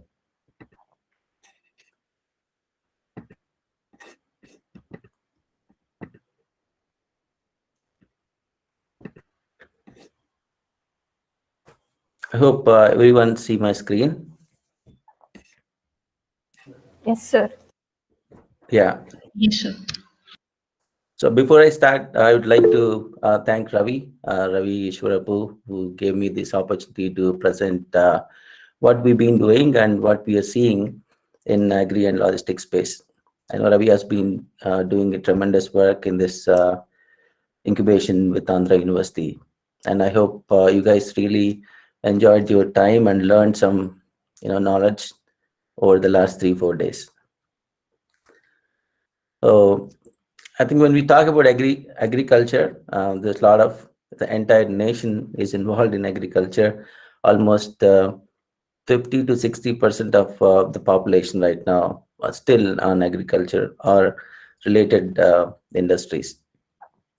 And interestingly, logistics is also very tightly integrated with agriculture, because you need a lot of transportation and warehousing related to logistics. But if we actually talk about agri and understand what kind of journey agriculture went through, and then why you need another revolution. I mean, every time when you see a news, every time when you see a media, you always hear something about agriculture happening somewhere in the country, in a state, or across the world.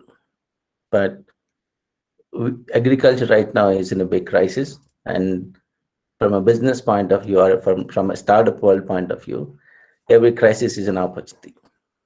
But agriculture is more than an opportunity. It's a need of the hour. If you look at United Nations Sustainable Development Goals, I'm sure all of us on this conference probably know all the Sustainable Development Goals. If you look at the first 3 Sustainable Development Goals, that's no poverty, zero hunger, and good health and well-being. These 3 are directly or indirectly related to agri.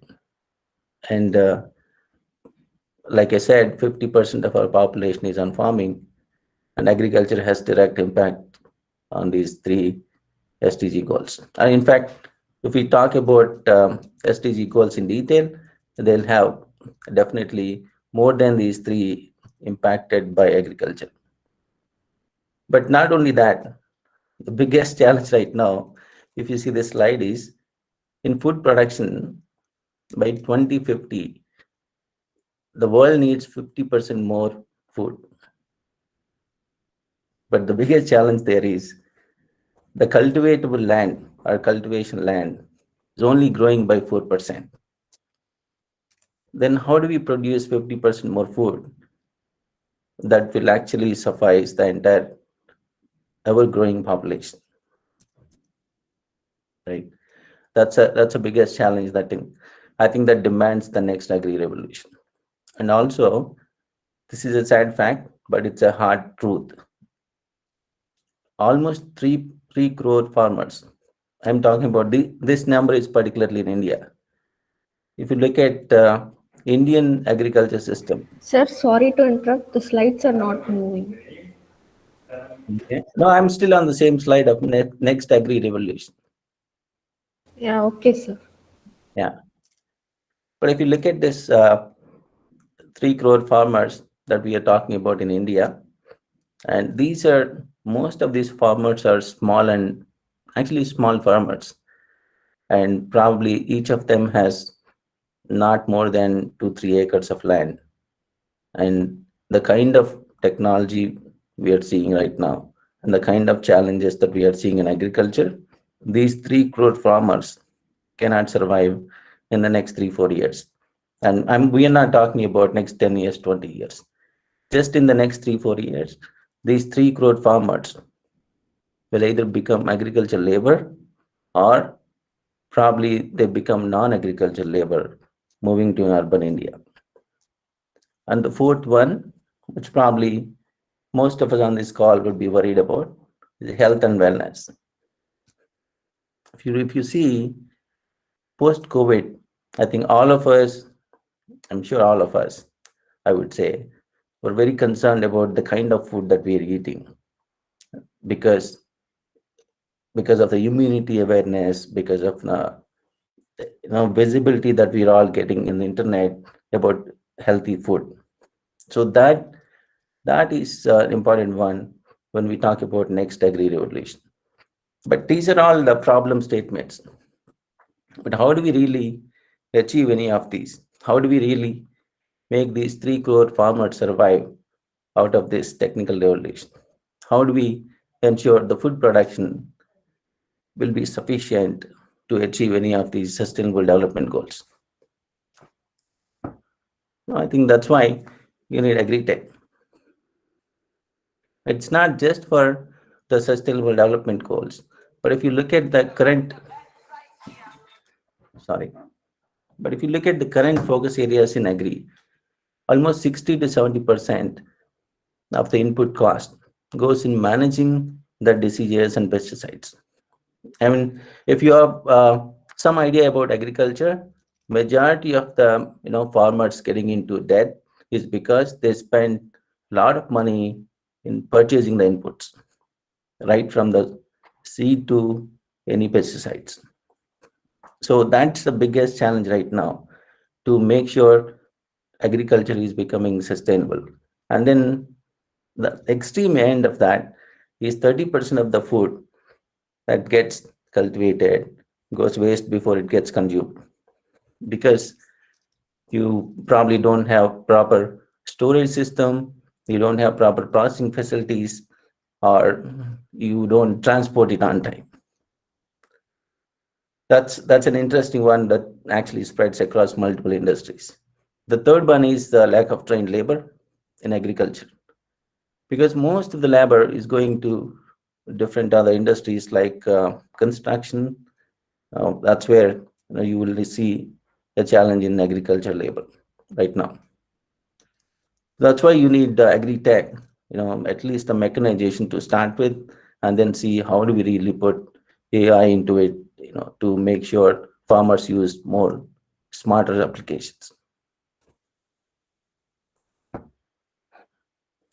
So we, as a company at Inspirate that I represent, also the other startups that I associate with, so we looked at this 3 years back as an opportunity to build solutions, and then we started looking at partners, who can actually work with us and see if we can build solutions and implement them for farming communities.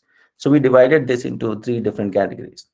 The soil, seed, and inputs, that's one category that we think very crucial for any farmer, any agriculture to survive. The second one, and most important one here, is the harvesting, processing, and storage. And the third one is the market linkage. I know this is very crucial, and I think you'll see a lot of startups in this segment, especially in the marketing.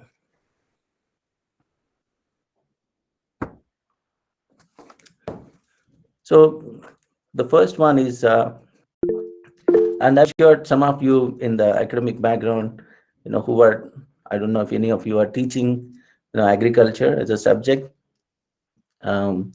If you actually meet any farmers who are trying to innovate different things in agri, and if you have ever met any farmer producer companies who are trying to digitize what the farmer is doing, or even the government officials at the rural level, the agriculture officers, everyone talk about soil testing, but we hardly do any soil testing at the farm level because it became so complex, and the farmer has to really pick up the soil, wait for 48 hours to get result, and then decide which seed that they have to use.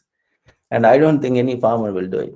I mean, forget about the farmer. Any of us, if you have to wait for 48 hours unless it's a COVID test, we never go and do it voluntarily. Same thing with farmers here. So that's the area we started looking at. How do we help farmers in building this technology, or at least bringing this technology?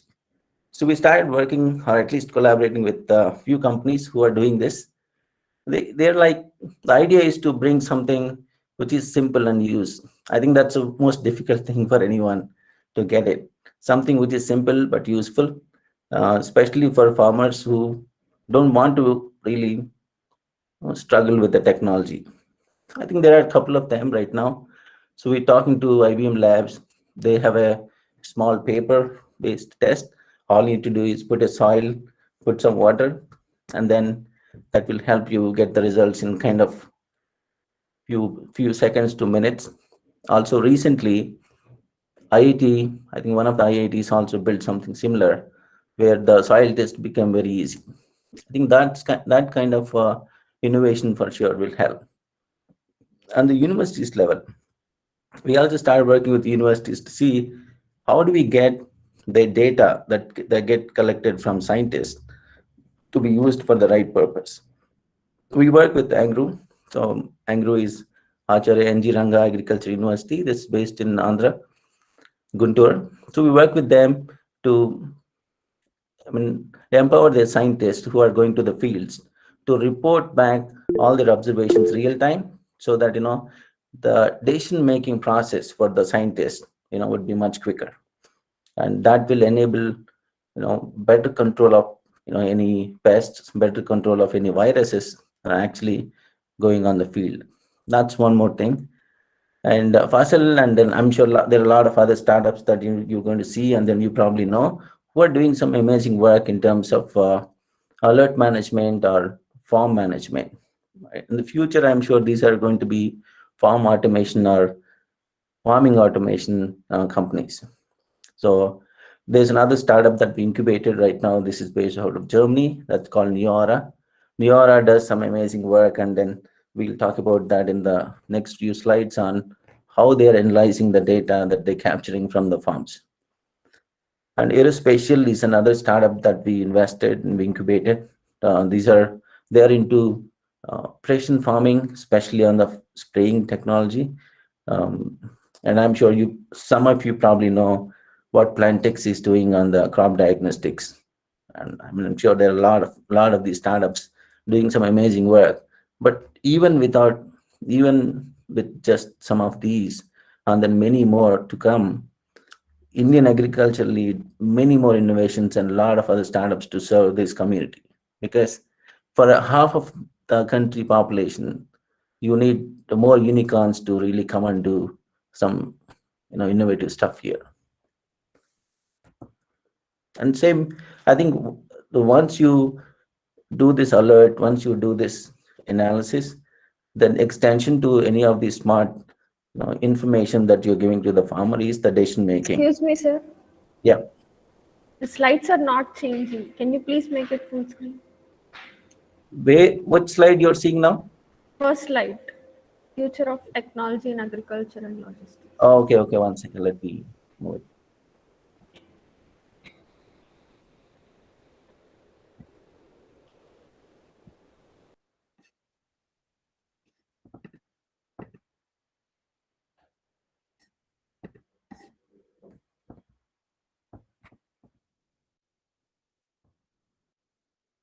Can you see now? Yes, sir. Okay, sorry about that. I think we spent close to 15-20 minutes. So this is what I was talking about on sustainable development goals. Why we are at a need of the hour to do the next agri revolution, especially for the food production and survival of the small farmers, and then the health and well-being. And then I covered the focus areas why agriculture needs high focus in terms of technology. Almost 60-70% of the input costs are coming on managing disease and pesticides. And on the extreme, another extreme, 30% of the food goes waste before it gets consumed. Those are the immediate areas to focus. And then I think I covered this slide about how, as a company, we started looking at the overall agriculture ecosystem, and then divided that into three major categories: soil, seed, and input; harvest, process, and storage; and then the market linkage. There are a lot of startups, like I said, in the market, but I also covered what we are doing, in any of these. Especially soil test, it became, I mean, any farmer right now that we interacted last few years, does soil testing. That's where the entire agriculture system is going wrong in most of the time. So there's some instant soil testing capabilities that companies are building. As a company, I'm sure, honestly, we don't want to build everything on our own, so we partner. We strongly believe in partnership with academic institutions, and also with the research labs that are doing some amazing work. So IBM, we are talking to IBM to see how we can bring AgroPad, that these guys are doing right now. They're piloting in Philippines, and even IIT, one of the IITs also built recently a small solution that can do a soil test in 90 seconds. So, and we also started working with Angro for capturing their data, because one of the challenge for any IoT or agri-tech companies trying to build AI systems in agri is lack of data that can be consumed by these systems. And surprisingly, or unfortunately, even at the universities level, we don't have data that can be consumed by the systems. Most of the data historically has been on a paper-based feedback mechanism. That's going to be a huge task to really capture that, convert that into consumable data for AI systems. So we started working with Angro to digitize most of their uh, survey, or most of their field observations, at the scientist level. And I think in few weeks, I'm very optimistic if it is few weeks, but few months to a year from now, Angro will have very, very intelligent data to predict a lot of systems. And Fasil, we talked about how their alert mechanism is actually helping some of the farms, mostly on horticulture side of it. They're doing some amazing work, and we are working on farming automation solutions at Neora. Neora is one of the company that we incubated at Inspire Edge. So we're currently actively working on aqua, and then we are working on some animal husbandry solutions. And precision farming, and then spraying, the pesticide spraying from aerospatial. So these are the solutions that I think the farmers need, so that they can make things quicker, and then make it easy for them in whatever the areas that technology can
Sorry, guys. I just realized I was dropped.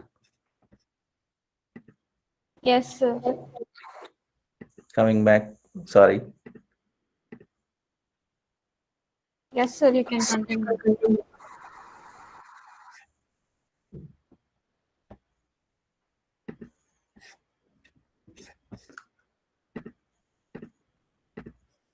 But anyway, I think you guys can see my screen here, right? Yes, sir. Yeah, I think we covered part of different startups and different areas that we have in the agri space. But if you see this landscape, you see a lot of these companies are actively working in different subsectors. Farm inputs, very very crucial sector. A lot of unicorns here, and precision agriculture. There are a couple of startups that we incubated, and they're actually working in India and Germany. And we also have food as a service startups. So we have one startup, Origins, that will help people become agri entrepreneurs. And there are a lot of financial services companies, startups as well, helping farmers in handling their financial needs. So, I mean, see, when we look at technology, tech in agriculture, or even at food, anything that we are talking about, we covered so far. This is mostly 50%. Our goal is to achieve 50% reduction in the input cost. I mean, we spoke about how important is input cost right now, and then that was a major focus with any of the startups that we incubated. And of course, with the technology, the goal is to reduce a lot of water usage that's currently used extensively. Sometimes over usage of water is also a problem, and that's problem at multiple levels. And with the smart decision making, with the right use of technology, the goal is to increase the yield by 40%.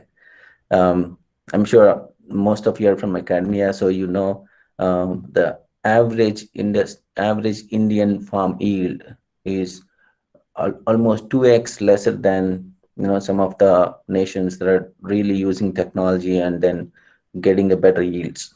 In some of the states and some of the districts that we have, we are much lesser than the global average from a yield point of view. So that's where you really need technology to increase the yield, and yield increasing will also help us in multiple ways. It will also help the farmers to get better revenue. And the local smart storage solutions are going to help us reduce a lot of food waste. I think we covered that topic about tomato. Next 3-4 days you'll see a lot of farmers agitating about the reduction in the prices. And unfortunately, most of those market ads don't have a smart storage solutions to cater this kind of crowd. So that's going to create a lot of food wastage in the next few days in the tomato side. So just one example. I'm sure there are multiple examples. You can go back and relate when you visit, let's say, any farmer markets. You will see a lot of food waste there because they don't have a right storage solution. So we're going to cover some of the startups in the next few slides on what we are working specifically. So from our startup ecosystem, this is the company called Neora. Neora is the primary goal of Neora is to use to make decision making more meaningful, not only on the experience-based farming, but it's a data-driven farming. So that's why you'll see most of at least the first two and then the fourth one here. These are the devices that help you. These are the IoT devices that help you get a lot of data from your farms.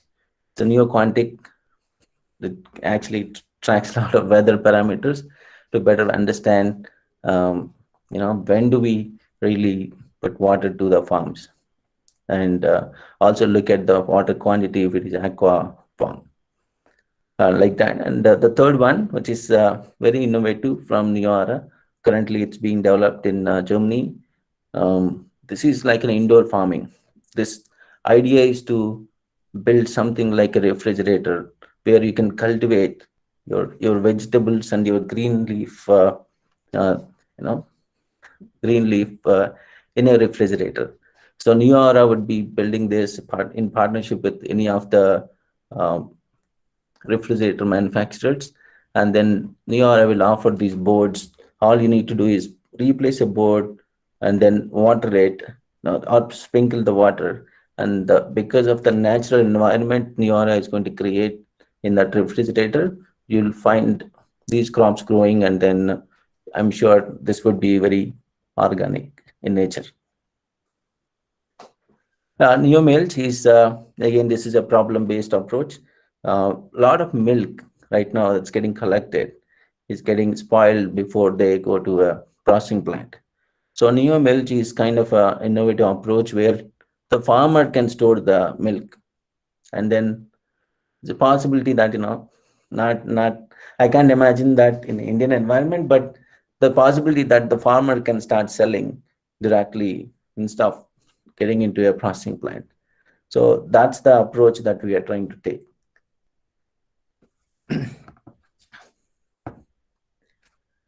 And the second one from our system is Origins. Origins is, if anyone wants to become a food entrepreneur, the Origins will help you on every aspect of becoming an entrepreneur.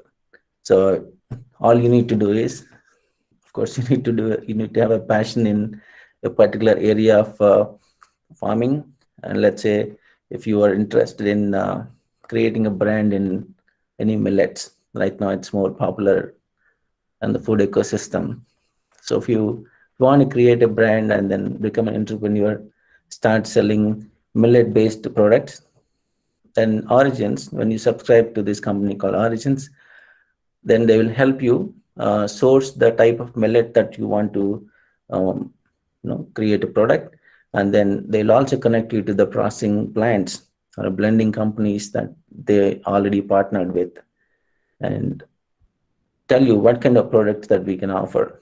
And they can also help you in doing R&D fund to the market demand supply, and then also, of course, build traceability, because our other ecosystem partner has traceability component. And this Origins can build a brand for you, do a marketing, and of course do a consulting for you in connecting you to different market demands, connecting you to export opportunities, like that. So it's a very innovative. Right now there are 3 entrepreneurs who are using Origins, and then I'm sure there are more coming in their way. And this is this is from our village in Andhra. This is called Shrestha Farms. Again, we are trying to bring a lot of digital into farming. We have a pilot with 120 farmers. Everyone has a digital identity from Blue Number. Blue Number is a self-sovereign identity from Blue Number Foundation, New Jersey. And Blue Number India is actually taking these Blue Numbers. It's a unique ID across the world for every farmer. So that will enable them to look at traceability as a service in the future. So with that digital identity, these farmers can really build their profile, that will in the future becomes their wallet, where they can decide if they want to share their data to end consumer. And every time an end consumer looks at the data, the farmer gets additional revenue from the processing company, because they're selling the traceable food at a premium price. And the reason we picked this, apart from it is from my village. This is an adopted village from Andhra, this agriculture university. And we're also part of Blue Number Foundation, so it's easy for us to implement this. And Aerospatial, the fertilizer spraying company, partnered with Shrestha to see how can they improve the precision in agriculture and then reduce the pesticide spraying, for these farmers. And also from Origins ecosystem that we spoke in the previous slide, one of the blending company partnered with Shrestha to process and then market under Shrestha Farms brand. So they have few products in the market right now. And URI is very futuristic right now. That's we don't have anything at implementation, but we are looking forward to see how we can use that technology also in this implementation. This is the closest of any technology right now from our side, because we're directly working with farmers here. Second one, I don't know if Ram is on this call, but this is again very close to us, not just on the location, but also in what we are trying to achieve out of this. Especially the future of coffee is about, I would say, whatever you're going to do at Native Araku Coffee would be a benchmark in the coffee industry for India. So Ram, who is the founder and close friend, I think even Ravi know Ram very well. So Native Araku Coffee is doing some amazing work in Araku Valley, especially in the Lambasangi and Araku areas. They directly source from the FPCs, the farmer producer companies, close to 1,600 farmers. Native Araku Coffee is changing the way these farmers are living and these farmers are experiencing their day-to-day. And out of this technology, I want to take a minute to talk about what these guys did. Ram under Native Araku Coffee and Rainforest Alliance, who is the benchmarking partner here, they did some amazing work during COVID. They in fact supplied medical help and also a lot of these oxygen supporting devices, close to 50-60 lakhs worth of devices during the COVID to all these farmers. I think these partnerships will have a better meaning when these partnerships and these partner companies support the farmers in those difficult situations. Amazing work by those guys.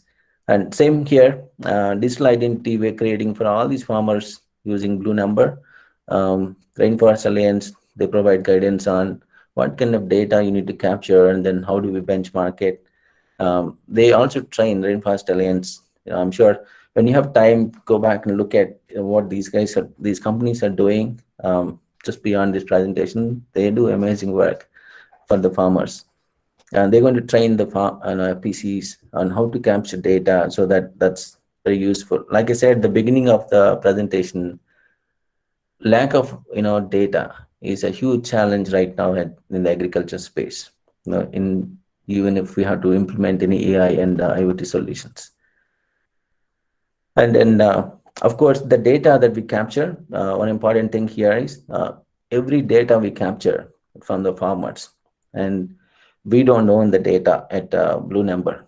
So that's still owned by the farmer producer companies, and in this case, Native Araku Coffee, and they own the data and then generate revenue every time when consumer access those details. So that's a excellent way of empowering the farmers in controlling their data and then making money out of the data, not just about regular income. Is Ram on this call by any chance? Okay, all right. And then another thing that we're doing, some of you, if not everyone on this call, probably know NFTs, non-fungible tokens, from the crypto. So this is where we see agriculture's future. It's a very thought-provoking slide for some of you to really take it back and then see how do you recreate this kind of model, in the industry that you're in, or in the local farming community that you're operating or you're looking at.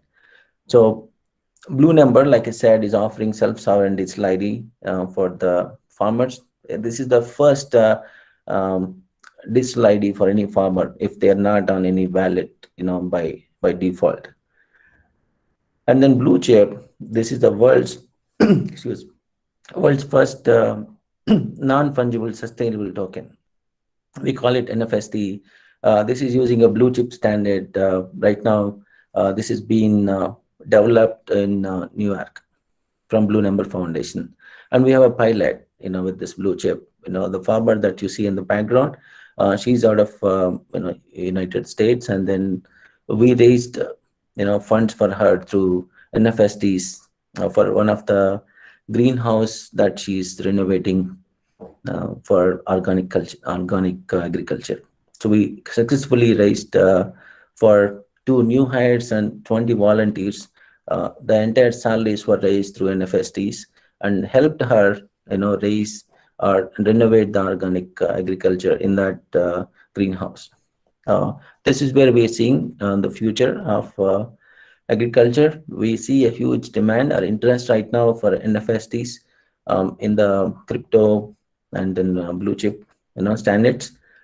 I'm sure we are working on creating some impact stories in Indian agriculture environment as well to launch blue chips in India.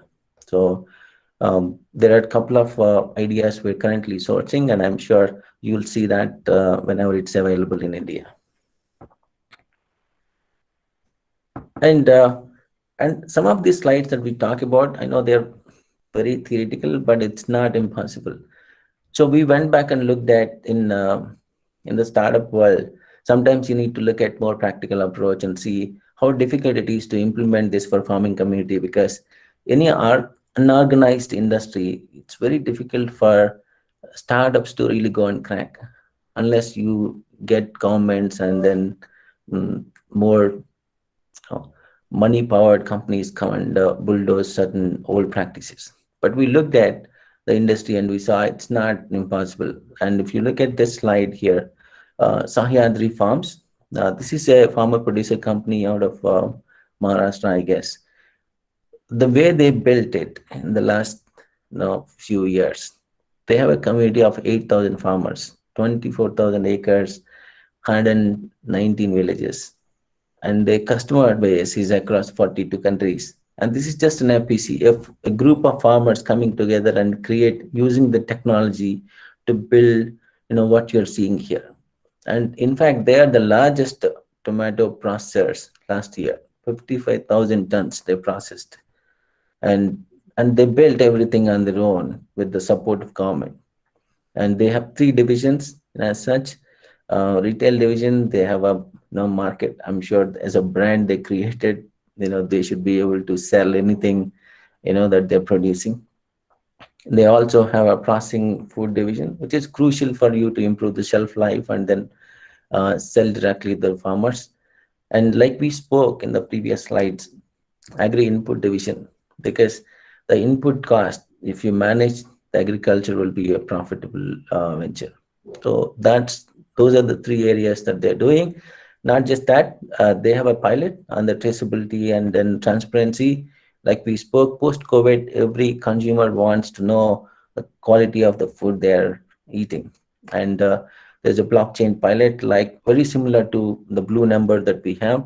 These guys also implemented something on the traceability point of view. And what worked for them? I mean, there is no magic here. I think these guys built it together. When people come together, when companies come together and collaborate well, I think that's the future. So here, these guys used all the technologies available in the market, partnered with every company that is building standards in agriculture. And then when consumers see this product, they see that confidence in the way they presented a product. So I think everything together worked for them, and it took good 10 years for them to achieve what they have. But using this as a case study, I'm sure there are a lot of FPCs that can replicate this kind of model, and a lot of startups and a lot of ideas, that agriculture gave will also, allow more people to come and start their own, at any division. You have the food processing and input management. There are a lot of, companies or opportunities in the startup world right now.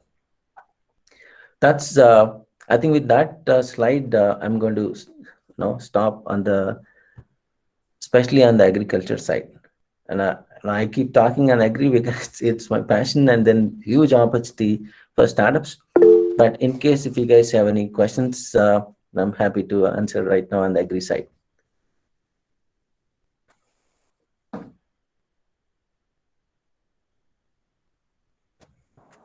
Sir, I have very small question here actually. Yeah. So, sir, it's good, great information about that. I am Ajay from DY Patil University. So, sir, suppose in this agriculture business in 2022 or upcoming years, so as a professor means I think more than 100 professors are here most of the time.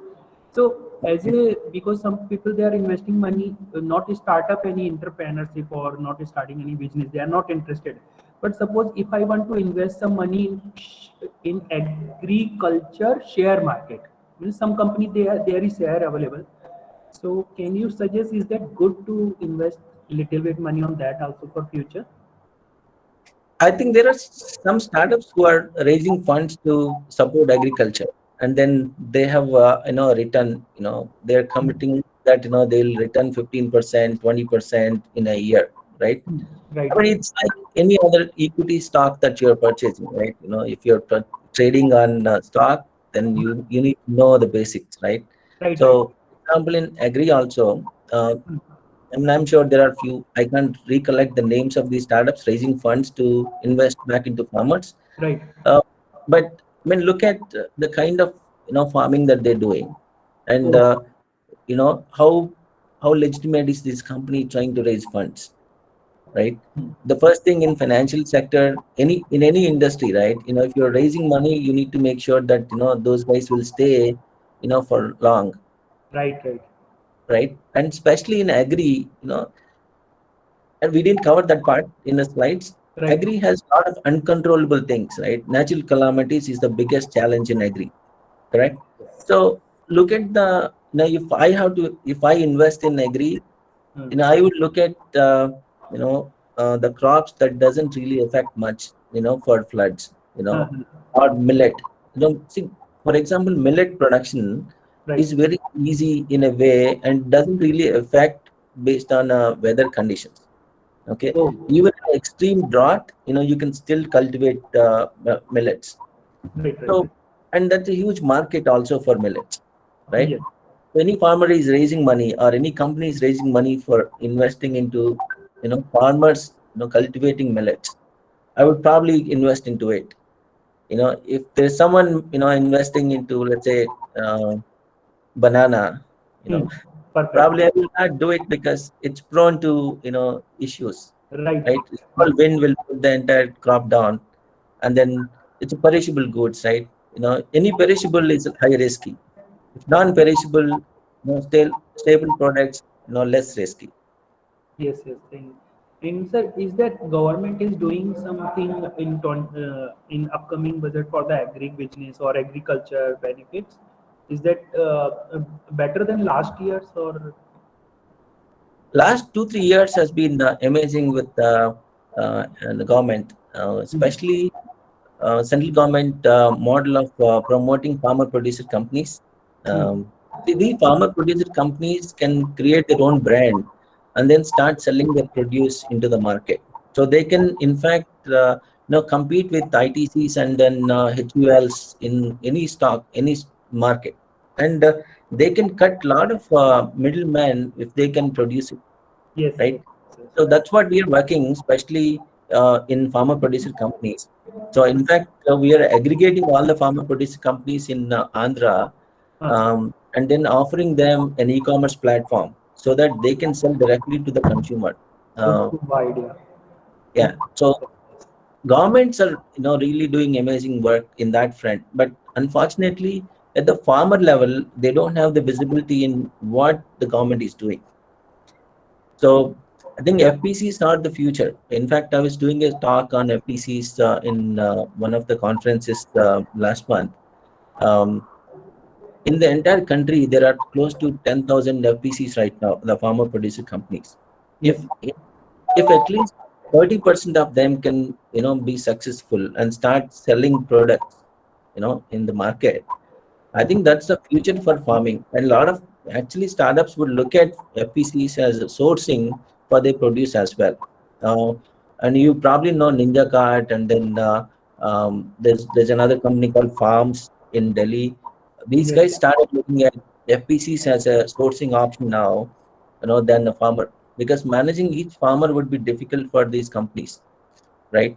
Even for example, Big Basket. Uh, right now they are working with FPCs because the collectively farmers can produce more and then sell more. They'll have good bargaining power. So government is giving kind of support to every FPC. So they're doubling the FPC money by adding 100% more of what they already have in in the bank, and helping them digitize how they do farming. In that way, government has good budget and then has good support. In fact, the FPC that we are working in our village in Andhra, Star Farms, it's been 6 months. Yes. We have key government departments approaching us, asking us to set up a processing plant, asking us to set up a cold storage facility with a subsidy of close to 2 crores. So, which is unimaginable few years back. Yes, it's super. Yeah, Thank you, sir. Thank you so much for all the answers. yeah. Thank you.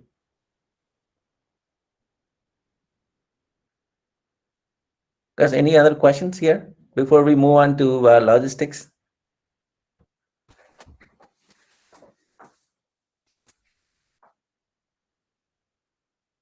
Okay, I think Yes, then sir. I'll. We should move. I think no questions here. Yeah, yeah, right, right.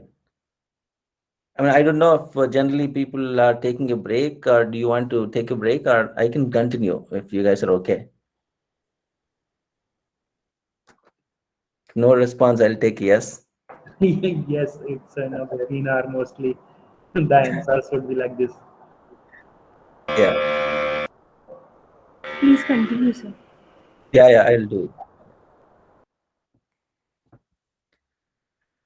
Okay, so in the logistics, it has unfortunately this is as complex as agriculture right now, but there are a lot of startups and a lot of controllable things at least in this space. So this is the startup that we have. It's called Return Trucks. Idea is to build an Uber for India, but it didn't work out. So I'm going to talk about what we did because Uber did not work out for us. Can you guys see my screen? I hope yes, right? Yes, sir, it Yes, is sir. visible. Okay, good. So I'll give you a little background of why Return Tracks. When did we start? We started in 2013. This all started when our partner Sudhakar, he was trying to book a truck to ship some plant from Kadiyam. Kadiyam is a place you have a lot of these nurseries in Andhra, the world famous nurseries. From there, he was shipping to our district, Guntur district, again in Andhra. But you want to get a better price for a truck. He was not able to get. So for a day passed, and then after 2 days of waiting, he also has another work there, but he really want to get a better price for a truck, not the market price. So after 2 days, he heard there was a truck waiting a few kilometers away for a load, almost for 2-3 days. But this guy is waiting here for a truck for 2-3 days for a better price. And that truck who had to go back to the source point. So sometimes these trucks will go empty, to their source point. So then he started. I mean, he's from US, and then he used Uber extensively there. Uber was good in aggregating, like Ola, Uber model. So he thought, why can't we build an Uber model for trucks? All you need to do is you build a platform where you put all the truck owners, and then if anyone wants to book a truck, they come to the application, book a truck, the truck comes and goes, ships your delivery, and you're done. It's a very simple model.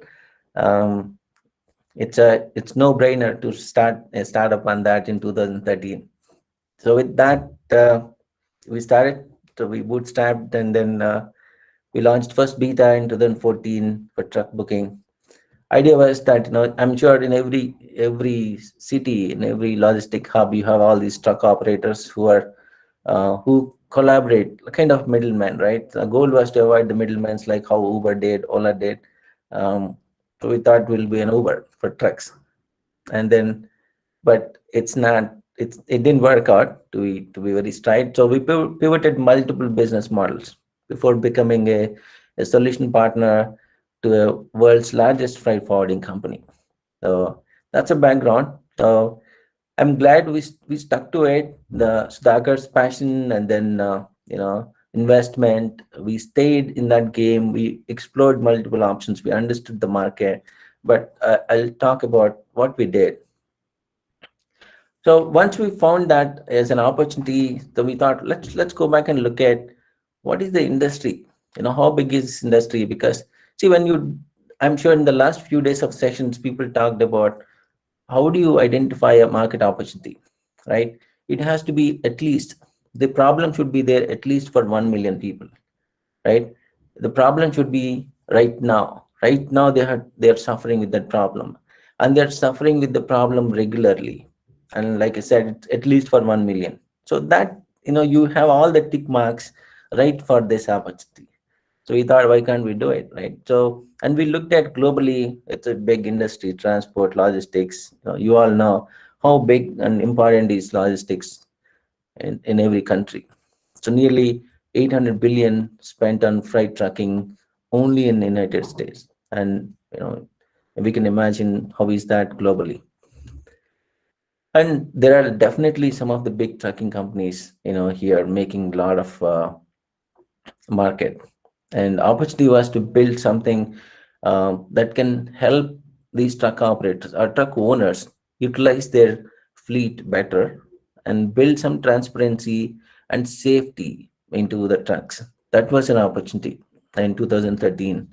Obviously, to use the latest technologies to build solutions, for truck operators and corporates, because big companies, they don't own the fleets, they use fleet by the transport companies. So we wanted to see how do we bridge these guys with better technologies. And I know there are SAPs and other Oracle transport management systems in the world, but it's not for all. So we thought we could be somewhere playing a role. And launch, everyone was talking about GPS, everyone was talking about local trucks, startups. So that's an opportunity. But the vision was we want to be there in the market as one ecosystem player for the overall logistics, and then expand globally, and how easy we can adapt into different markets. And over a period of time, we added in the vision, we had to involve truck owners, operators, transport unions, which are very strong in the country. We wanted to include them in our vision, not avoid them from our goal. The initial goal was, when you say Uber, we didn't want to work with unions, but now realize that those are integral part of our ecosystem now. So this is what, at a high level, what we have on the return trucks ecosystem. Well, like I said, we are Uber for trucks, and then we built. In fact, after working with unions, we figured out unions don't really use any technology. So we built a solution, kind of a small ERP for them, on how they can optimize their work, every day. And of course, there is a GPS vehicle tracking system. We have, because the government mandated most of the trucks to use GPS. And then we looked at not just offering these services. We thought, why can't we build solutions for transport companies or truck companies? So we built Superfleet, managing. Suppose if I have 10 trucks, we're looking at how do I manage these 10 trucks in a year? Do I write on a book on every trip that I have, on every maintenance that I'm doing? So we built a small application to help truck owners on how they can manage their entire fleet. It does some basic stuff for the truck owners, like managing their fleet, and then tracking their insurance, tracking their maintenance windows, tracking their tire replacements, tracking their toll charges, and of course vehicle tracking. And then we built last mile visibility with a lot of e-commerce, gaining into traction. So a lot of last mile visibility is a challenge. So we built this called shipment X to enable the shipments to be tracked easily. And shipper, again, this is of proof of delivery for routing. That's another small application we built. So we didn't stop at one. So we continued evolving, pivoting, and looking at different models. But did everything work? Definitely not. Um, like I said, why written tracks? And then during this journey, we onboarded a lot of advisory boards from the globe to understand what kind of logistic models we had to build. And some of them worked, some of them didn't work. I guess, and this slide, we tried but did not work, but that taught us a lot about logistics. Uber for trucks, we failed with a lot of uncontrollable parameters, especially when we did bootstrapping. That means we only brought money on our own. We didn't really raise funds from outside. Um, Obviously, that's when you do not have a lot of cash to burn. So we wanted to be very cautious when we are burning our money. So Uber for trucks failed because we couldn't support these trucks on the payments, because companies don't pay you immediately, but truck owners can't wait for the payments. So obviously that did not really grow as expected. Then we thought we could launch exclusively for a few corporates. Again, this also failed because same thing, even though if we have exclusive trucks for the industries, industries were not ready to pay on time, and then unfortunately we couldn't survive that model. But some of the unicorns now, like Blackbuck, are able to manage that. Of course, they're burning a lot of cash, but we couldn't. We didn't raise from any VCs. Vehicle tracking, again, simple thing. You need to track the vehicle as per government mandate, but we couldn't compete with a very economical or cheap product from China.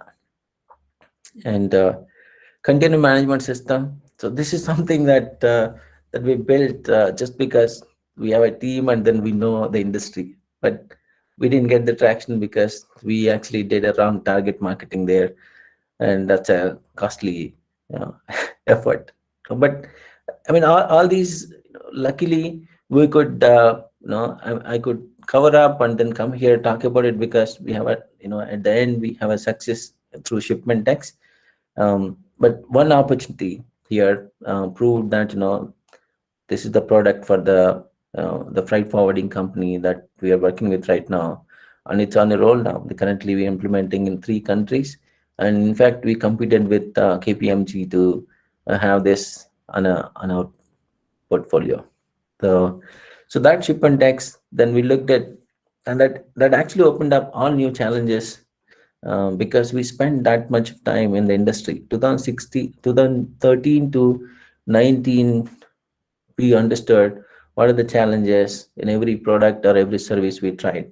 And these supply chain challenges, we thought we should build something that will bring more visibility and then more data and consolidated dashboards to the companies, because it's very messy out there. And then again, every idea that you have, every problem statement that you see, you need to look at what is the market and how many players can really handle this market. And again, logistics, like I said, is a huge market, and supply chain, again, market chain in logistics is growing pretty decent, and it's at only in US, or even globally, this is growing at a good 10.36. And fortunately here, compared to the traditional written tracks for small time players, there's a good adoption rate. People see this as an opportunity. They really want technology to be on their forte. So that is helping any company that is in this space to implement and then go on and then start building on top of the existing platforms. So that is basically because it's a greater demand for visibility and transparency. So now I'm sure that is driving, even in the, interestingly, even on the food sector side, the transparency in how they're cultivating and how they're processing is very crucial. So that is a huge opportunity across the globe right now. So talk about shipment decks, basically, because you are aggregating a lot of data coming from different systems, and then showing that on a single dashboard is a huge activity, huge pain relief for these companies, because they can see everything on one platform. And we have, again, different options as a company that we are offering. And so this is how we built end-to-end visibility into into the shipment decks. So again, multiple partners we're using, and then and internally in our system is also talking to a lot of the GPS integrators, and then bringing the visibility.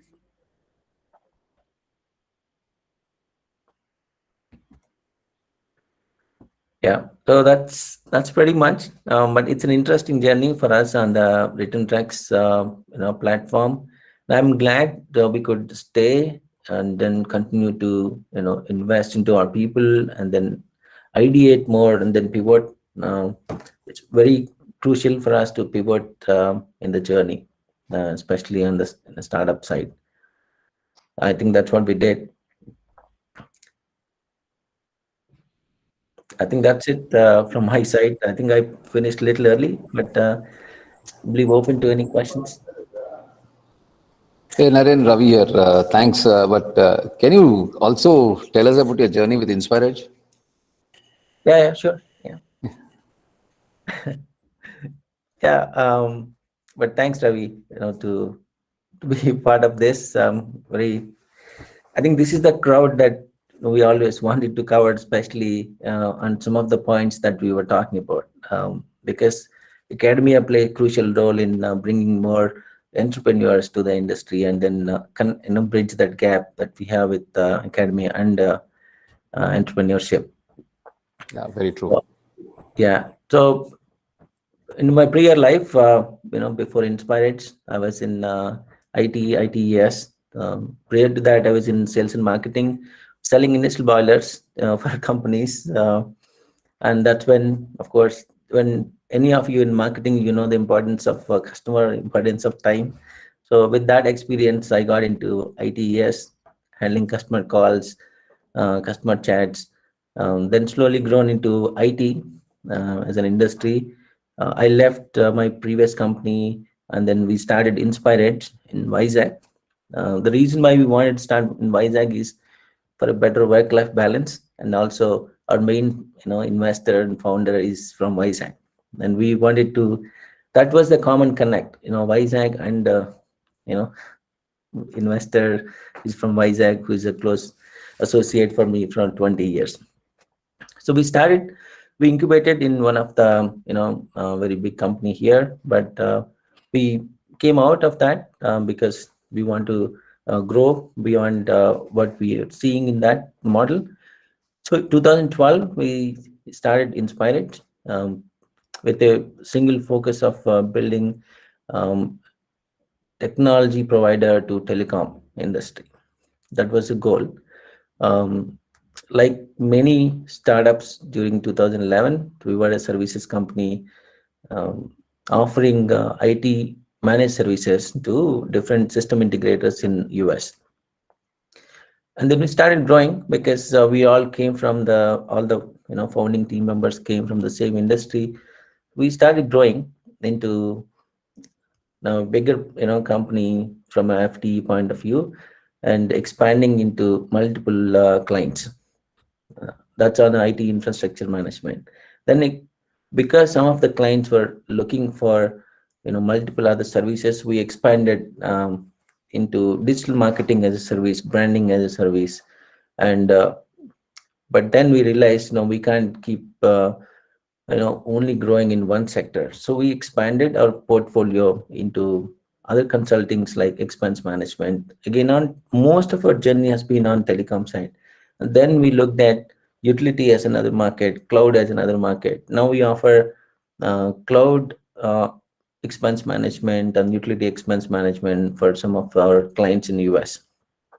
So in 2015, I think that's how we're growing, and every year 30% to 40%. And 2015, 16, we thought we should really allow more ideas to come in and then see how do we build a startup ecosystem on our own, because if it is on your own, if you can afford, the advantage is you have everything under your control. So that's when we looked at the local industry problems and see how can we really solve them, and then make them startups, make them separate startups. That's when we looked at one of the opportunity that because of the close connect to the local industry, one of the problem statement we identified was these shrimp processing plants don't have a customized ERP. I know some of them implemented SAP, some of them implemented some big ERPs, but they couldn't really customize them to their needs. And then we partnered with one company, one shrimp processing company, and we built a solution. It took a good 2 years for us to build it because we realized we didn't have a good knowledge in shrimp. We took learnings from that, and then in the next projects that we were doing, we made some changes on how we will do R&D for any of the new ideas coming in. While we continue to grow on our services on IT infra and expense management and digital marketing, this model, the R&D for startups, started expanding into multiple other passions that we have. So the ERP that we built for shrimp, that became a separate entity in 2018, and it got acquired by another company, in that journey now. So with that success model and the learnings, so we expanded that. That's how Return Trucks, came in into our portfolio, and then it became its own entity. That's when we started looking at why do we need to build everything on our own? Why can't we collaborate and then see we offer that, or we take partnership in that and then enhance them? That's how Blue Number happened in 2019. And that's how the multiple other startups that I was actually talking about in agri space or EV space that we have in few, which I don't have it here. That's how it happened. So we started adding, a value addition to the things that are already there. And we started building when there is an opportunity. And not that every time we had a success, but we had our own failures in that journey, especially when we didn't have that knowledge in the industry, when we didn't have that connect to the talent and the market, we failed. And I don't mind telling on this call that we failed on healthcare because we don't have any control on how the market works, and we had no knowledge, but we thought we could try. We built a product, but we couldn't really market it because we are not from that. And of course, we're not from a lot of other areas, but we worked, and then there's not many restrictions for us to grow in those areas. But healthcare is a different game. I know, Ravi, that's where your game is. But we couldn't do it. And then, so we thought, okay, we would not really do more on the healthcare side, but we look at partners if there is any healthcare product or an opportunity. But the journey for Inspired has been very exciting with the last these 10 years, because we kept ideating, we kept innovating, looking at startups and how can we continue to be a startup. I think that's one important thing, because when you grow, right now we are a 350 member team only on the Inspired services. But if we look at all the startups that we pivoted over the last 7-8 years, we closed to a 500 member team, with all those together. The question we always had on the board was, why do we need to take those risks? I think that kept us innovating, that kept us, with create that passion with all the leadership. And I think the success that we had, if we had to ask, is the kind of leadership we built in every vertical that we have, and the kind of startup ideas that we found or someone found and we really incubated was a good success. The learnings always is, unless we have the ground rules, unless we know the industry, it's very difficult for us to stay in that industry. And thanks to our R&D, that the team that we have, and account management and then branding team that we have, they really made our life relatively easy. And of course, that passion always drove us to any of these risks. And the board really made our life easy, especially our founder Chris Mohan, and then and some of the other board members that we have. They always supported every decision that we took, every risk that we took, and even in a failure, especially on the healthcare, we burned close to $1 million. But that's a learning, and then of course we don't want to repeat the same mistakes, but we kept trying into multiple other areas. And agri-tech is pure out of our passion.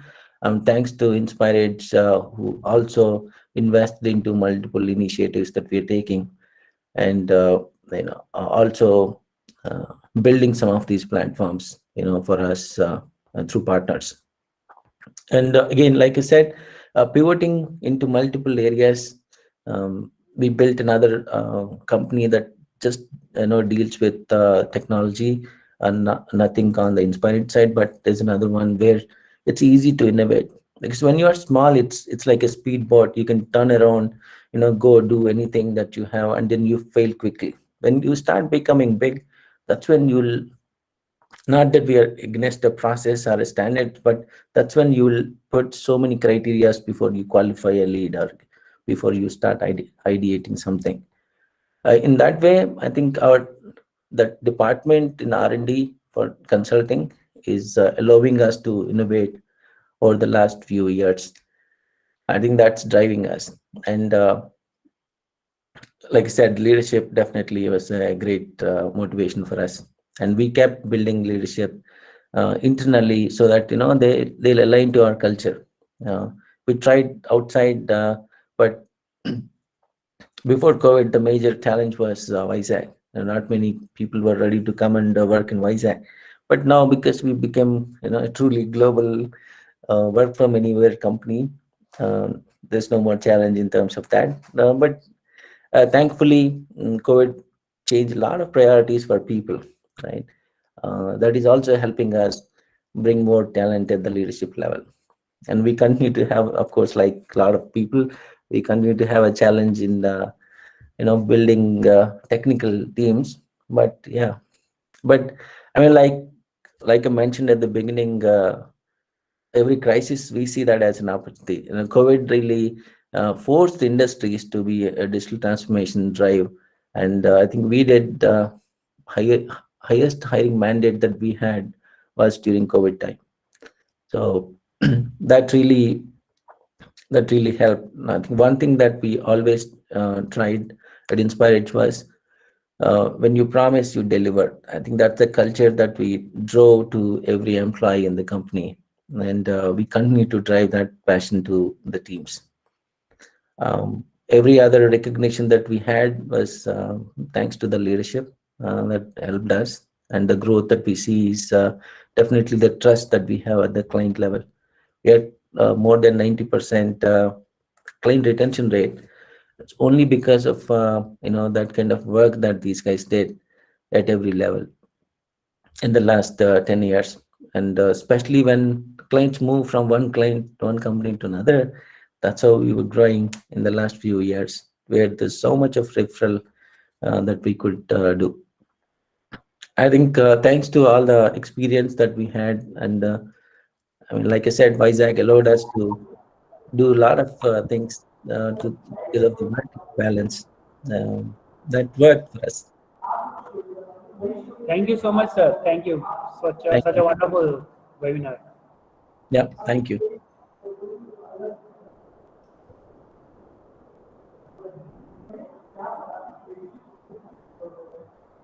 Okay. Ravi, are you still around? Yeah, Naren, I'm there. Yeah, okay. Yeah, hi. Yeah. I think that's pretty much. Yeah, we'll open it up for questions people have, and then Yes. see if there's Sure. nothing, then we will close it. Yeah.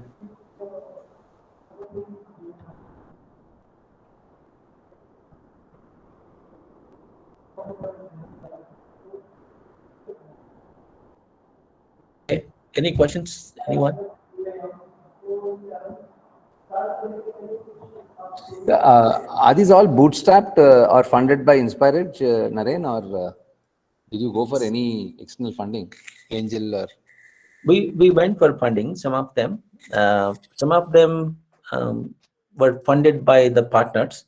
When partner comes with an idea, most of the time, and then say this is what our area of opportunity where we are thinking we should build a solution. Then we let them also invest into it so that we bring that seriousness. Some of them are at the personal capacity, invested. So maybe we'll discuss more about the other startup ideas, but in mostly the points that we covered at Inspire directly incubating, those are all invested by different partners, but incubated at Inspire. During the incubation, there was no investment because Inspire will take a stake in that for developing it. But if they have to become independent, that's when we need investment. Then we went for angel rounds. Thanks. So, Inspire the revenue or the cash made by Inspired was reinvested into yeah, of course, because it's time, money, and material into the resources required to build these products. So, Correct. Inspired takes a stake, and then the rest is handled by other investors. Okay, good model. Correct. Any questions from people?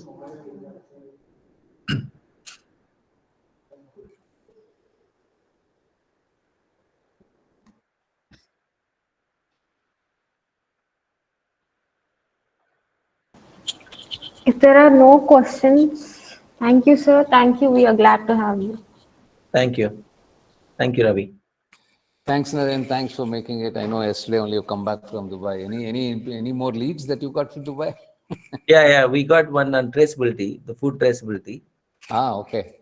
and last mile visibility for logistics. So those two, it's from Saudi.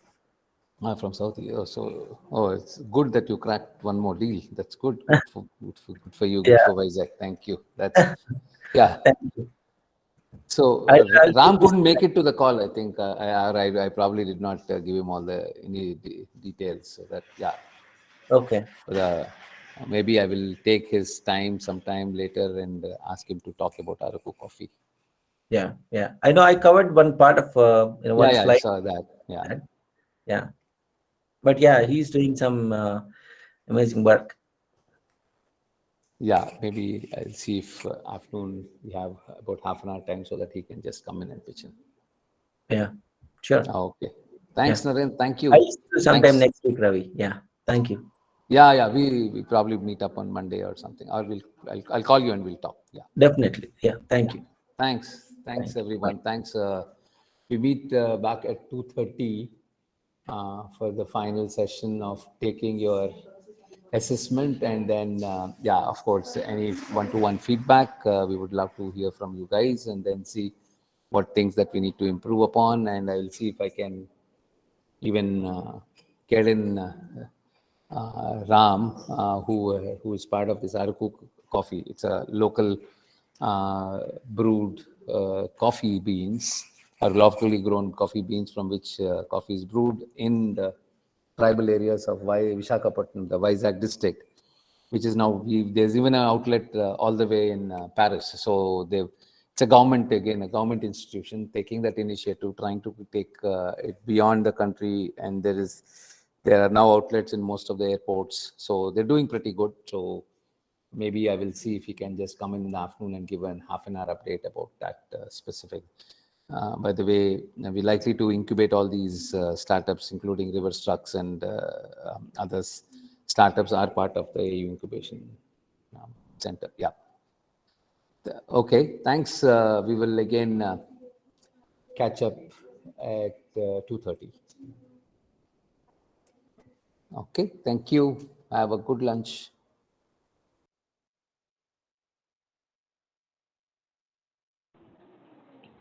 Is the feedback link going to be shared?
Dear participants, we'll be back at 2:30 p.m.